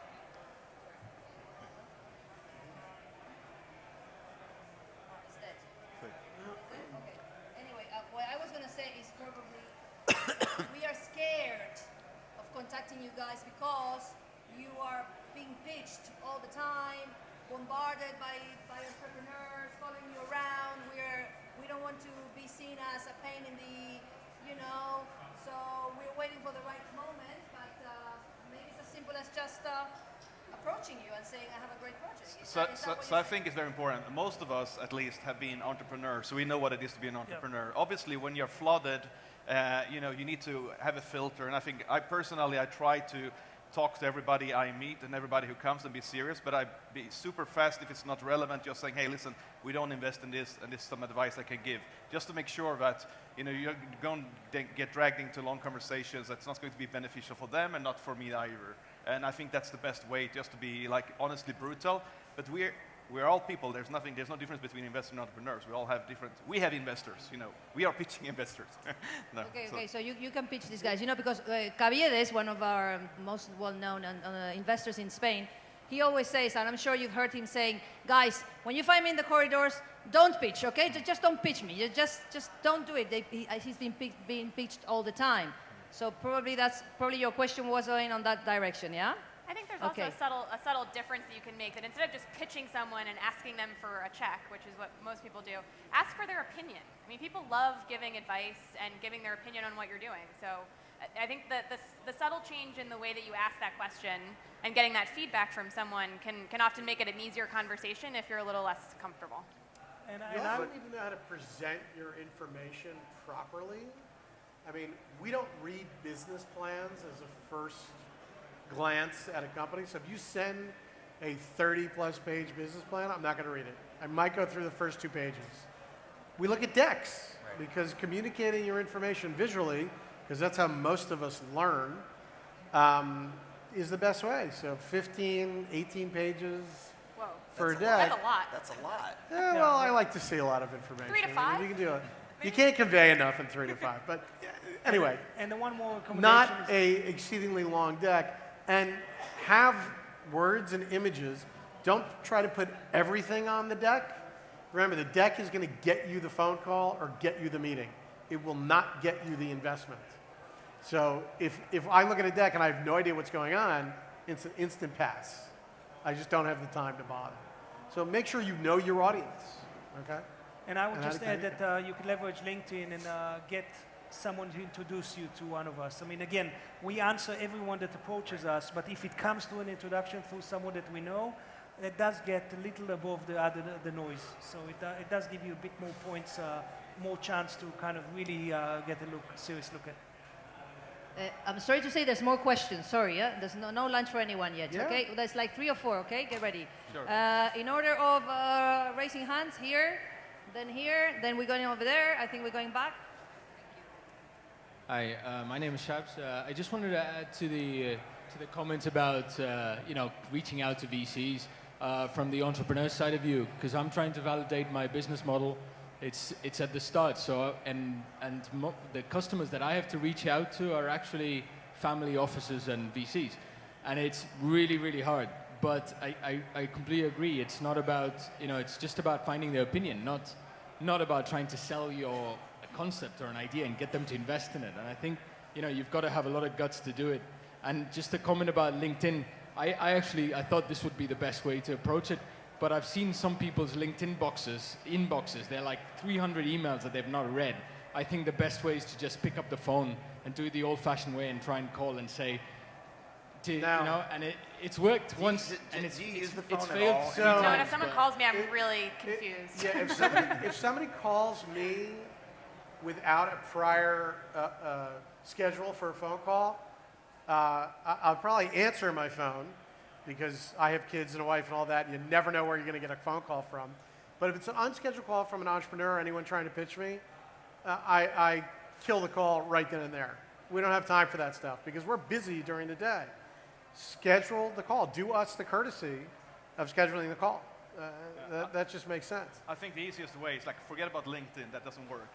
I hate it. I think most people, we use it as a way to network, but nobody uses it to communicate with each other. It's usually a connection you do after you met somebody, and that's it. That's the end of the platform, at least for me.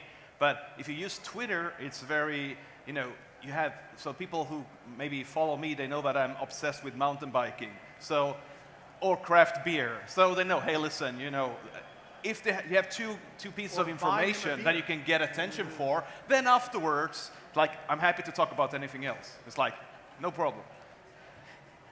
And warm introductions are the best. And definitely don't like cold LinkedIn with no context and no explanation of what you're doing. But I'm going to say something else, and I'll probably regret it immediately after I say it. My inbox is like totally out of control. And I really do my best to write back to everyone, and sometimes I just don't or can't. So while you don't want to be a nag, it's actually okay if 2 weeks go by and you haven't heard anything, and we've actually had a conversation, and we've discussed getting together, or we've been introduced by someone who's an important mutual contact. It's okay to send a note and say, hey, I'm not sure if this got buried in your inbox. I just wanted to try again. And then I just got your inbox doubled. Well, it threads in Gmail, so it goes, use the same email, right? So, hi, my name is Juan, and I'm a student right now. I'm currently applying for several investment banks, so I had a couple of questions for Christina, Joshua, and Adam. The first one was, how important would you say from your experience in banking, because I saw that you've worked in banking before, how important it is for, in the world, the expertise and the knowledge you got there, how useful was afterwards? And the other question is, how difficult it is to switch careers afterwards? Because I would like to start working in banking, but the startup world is something that I find quite interesting. So that's it. It's hard. I mean, I started in banking and capital markets and worked in a variety of different roles there, and then tried to move into an operating role to start at a startup in New York, and I couldn't find anyone who wanted to hire me because finance people are generalists and they're not good at one particular thing, and that's usually what you're looking for when you're hiring in an early stage company. I realized that the other way to go about it was to start investing. And so we started our own angel group as the way to gain experience in early stage investing, because it's vastly different than anything you're going to do at a bank, whether it's boutique or big. To start building out a network and some sort of track record. Because your network is ultimately what's most valuable if you're interested in getting into the investing side in startups. Your network and your ability to find good deals and look at them and evaluate them and make those decisions, and you do that through network and experience and looking at lots of deals. So I think a financial background helps, but I think it's a mix of finance and operating people that end up in VC. It's a tough market to break into, but. So basically, the best you could do afterwards when you want to get out of banking would be starting your own and then start investing on your own. I mean, that was what I did. I think that's a fairly unique approach. I don't know a lot of people that have necessarily gone that way. One way I've seen a lot of people do is work for the portfolio, a company that's been invested in by venture capitalists. So work for a portfolio company, and you can build relationships that way. I've seen a lot of people move from operating roles into analyst or associate roles at VCs. So I think that's maybe a more traditional approach, or getting an MBA and getting into those associate roles afterwards.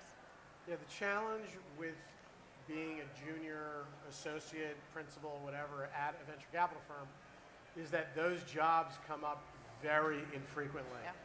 And when they do, they get hundreds of applicants. I mean, I think in New York this year, there was maybe 4 or 5 open positions all year that we saw from our colleagues at various firms. We all see them because we all talk, and we just send, every resume that we've seen, mostly to get off our desks, because those jobs are coveted. People do want them, and firms want the best of the best, and they can do that because a lot of people want to get into VC, because when you're a junior VC, it's your path to become a general partner. And when you're a general partner, you're the owner. You're the guy in charge or the lady in charge. You have to raise money. You have to deploy it, certainly. But that's where you're starting to be a force in the ecosystem, and certainly, there are a lot of financial gains to be had. Not more or less than in banking, different, but I would say as a GP of a successful firm, you're making more than as an MD as a bank, substantially so. So it's really a path to success, as long as you're getting exits. If you're not getting exits, then As long as go you're a back to good GP. yeah. As long as you're a good GP. If you're not a good GP, go back to banking. You know? Thank you very much. Well, guys, I think we should be finishing. Probably these guys also eat. And probably, as they say, they're pretty busy. There might be a few questions. Are you okay? Shall we close it? Okay, I want to say that things like this happen thanks to places like South Summit. Because we can see them, we can talk to them, we can even ask them almost about their phone number and if we can call them or not. We've already learned we can't. We learned that Ned likes mountain biking and beers. LinkedIn, no good. No way Joshua's going to pick up the phone. He's going to be pretty angry. I will pick up the phone. Yeah, I answer my own phone, but I'm if more you than are likely to hang happen not up. to be his wife or his kids, which he's obviously going to notice, even if you pretend to be. So things like this happen because we are together. I want to say thank you for this amazing audience. You've been the moderator today, and I'm sure there'll be many more questions. But it's lunchtime, and a stomach goes first. And I'm sure all those questions were there because we have a very amazing panel. So please, a round of applause for everybody. Thank you, audience and panelists. Thank you, everybody.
Ahí lo tienes. Ajajaja.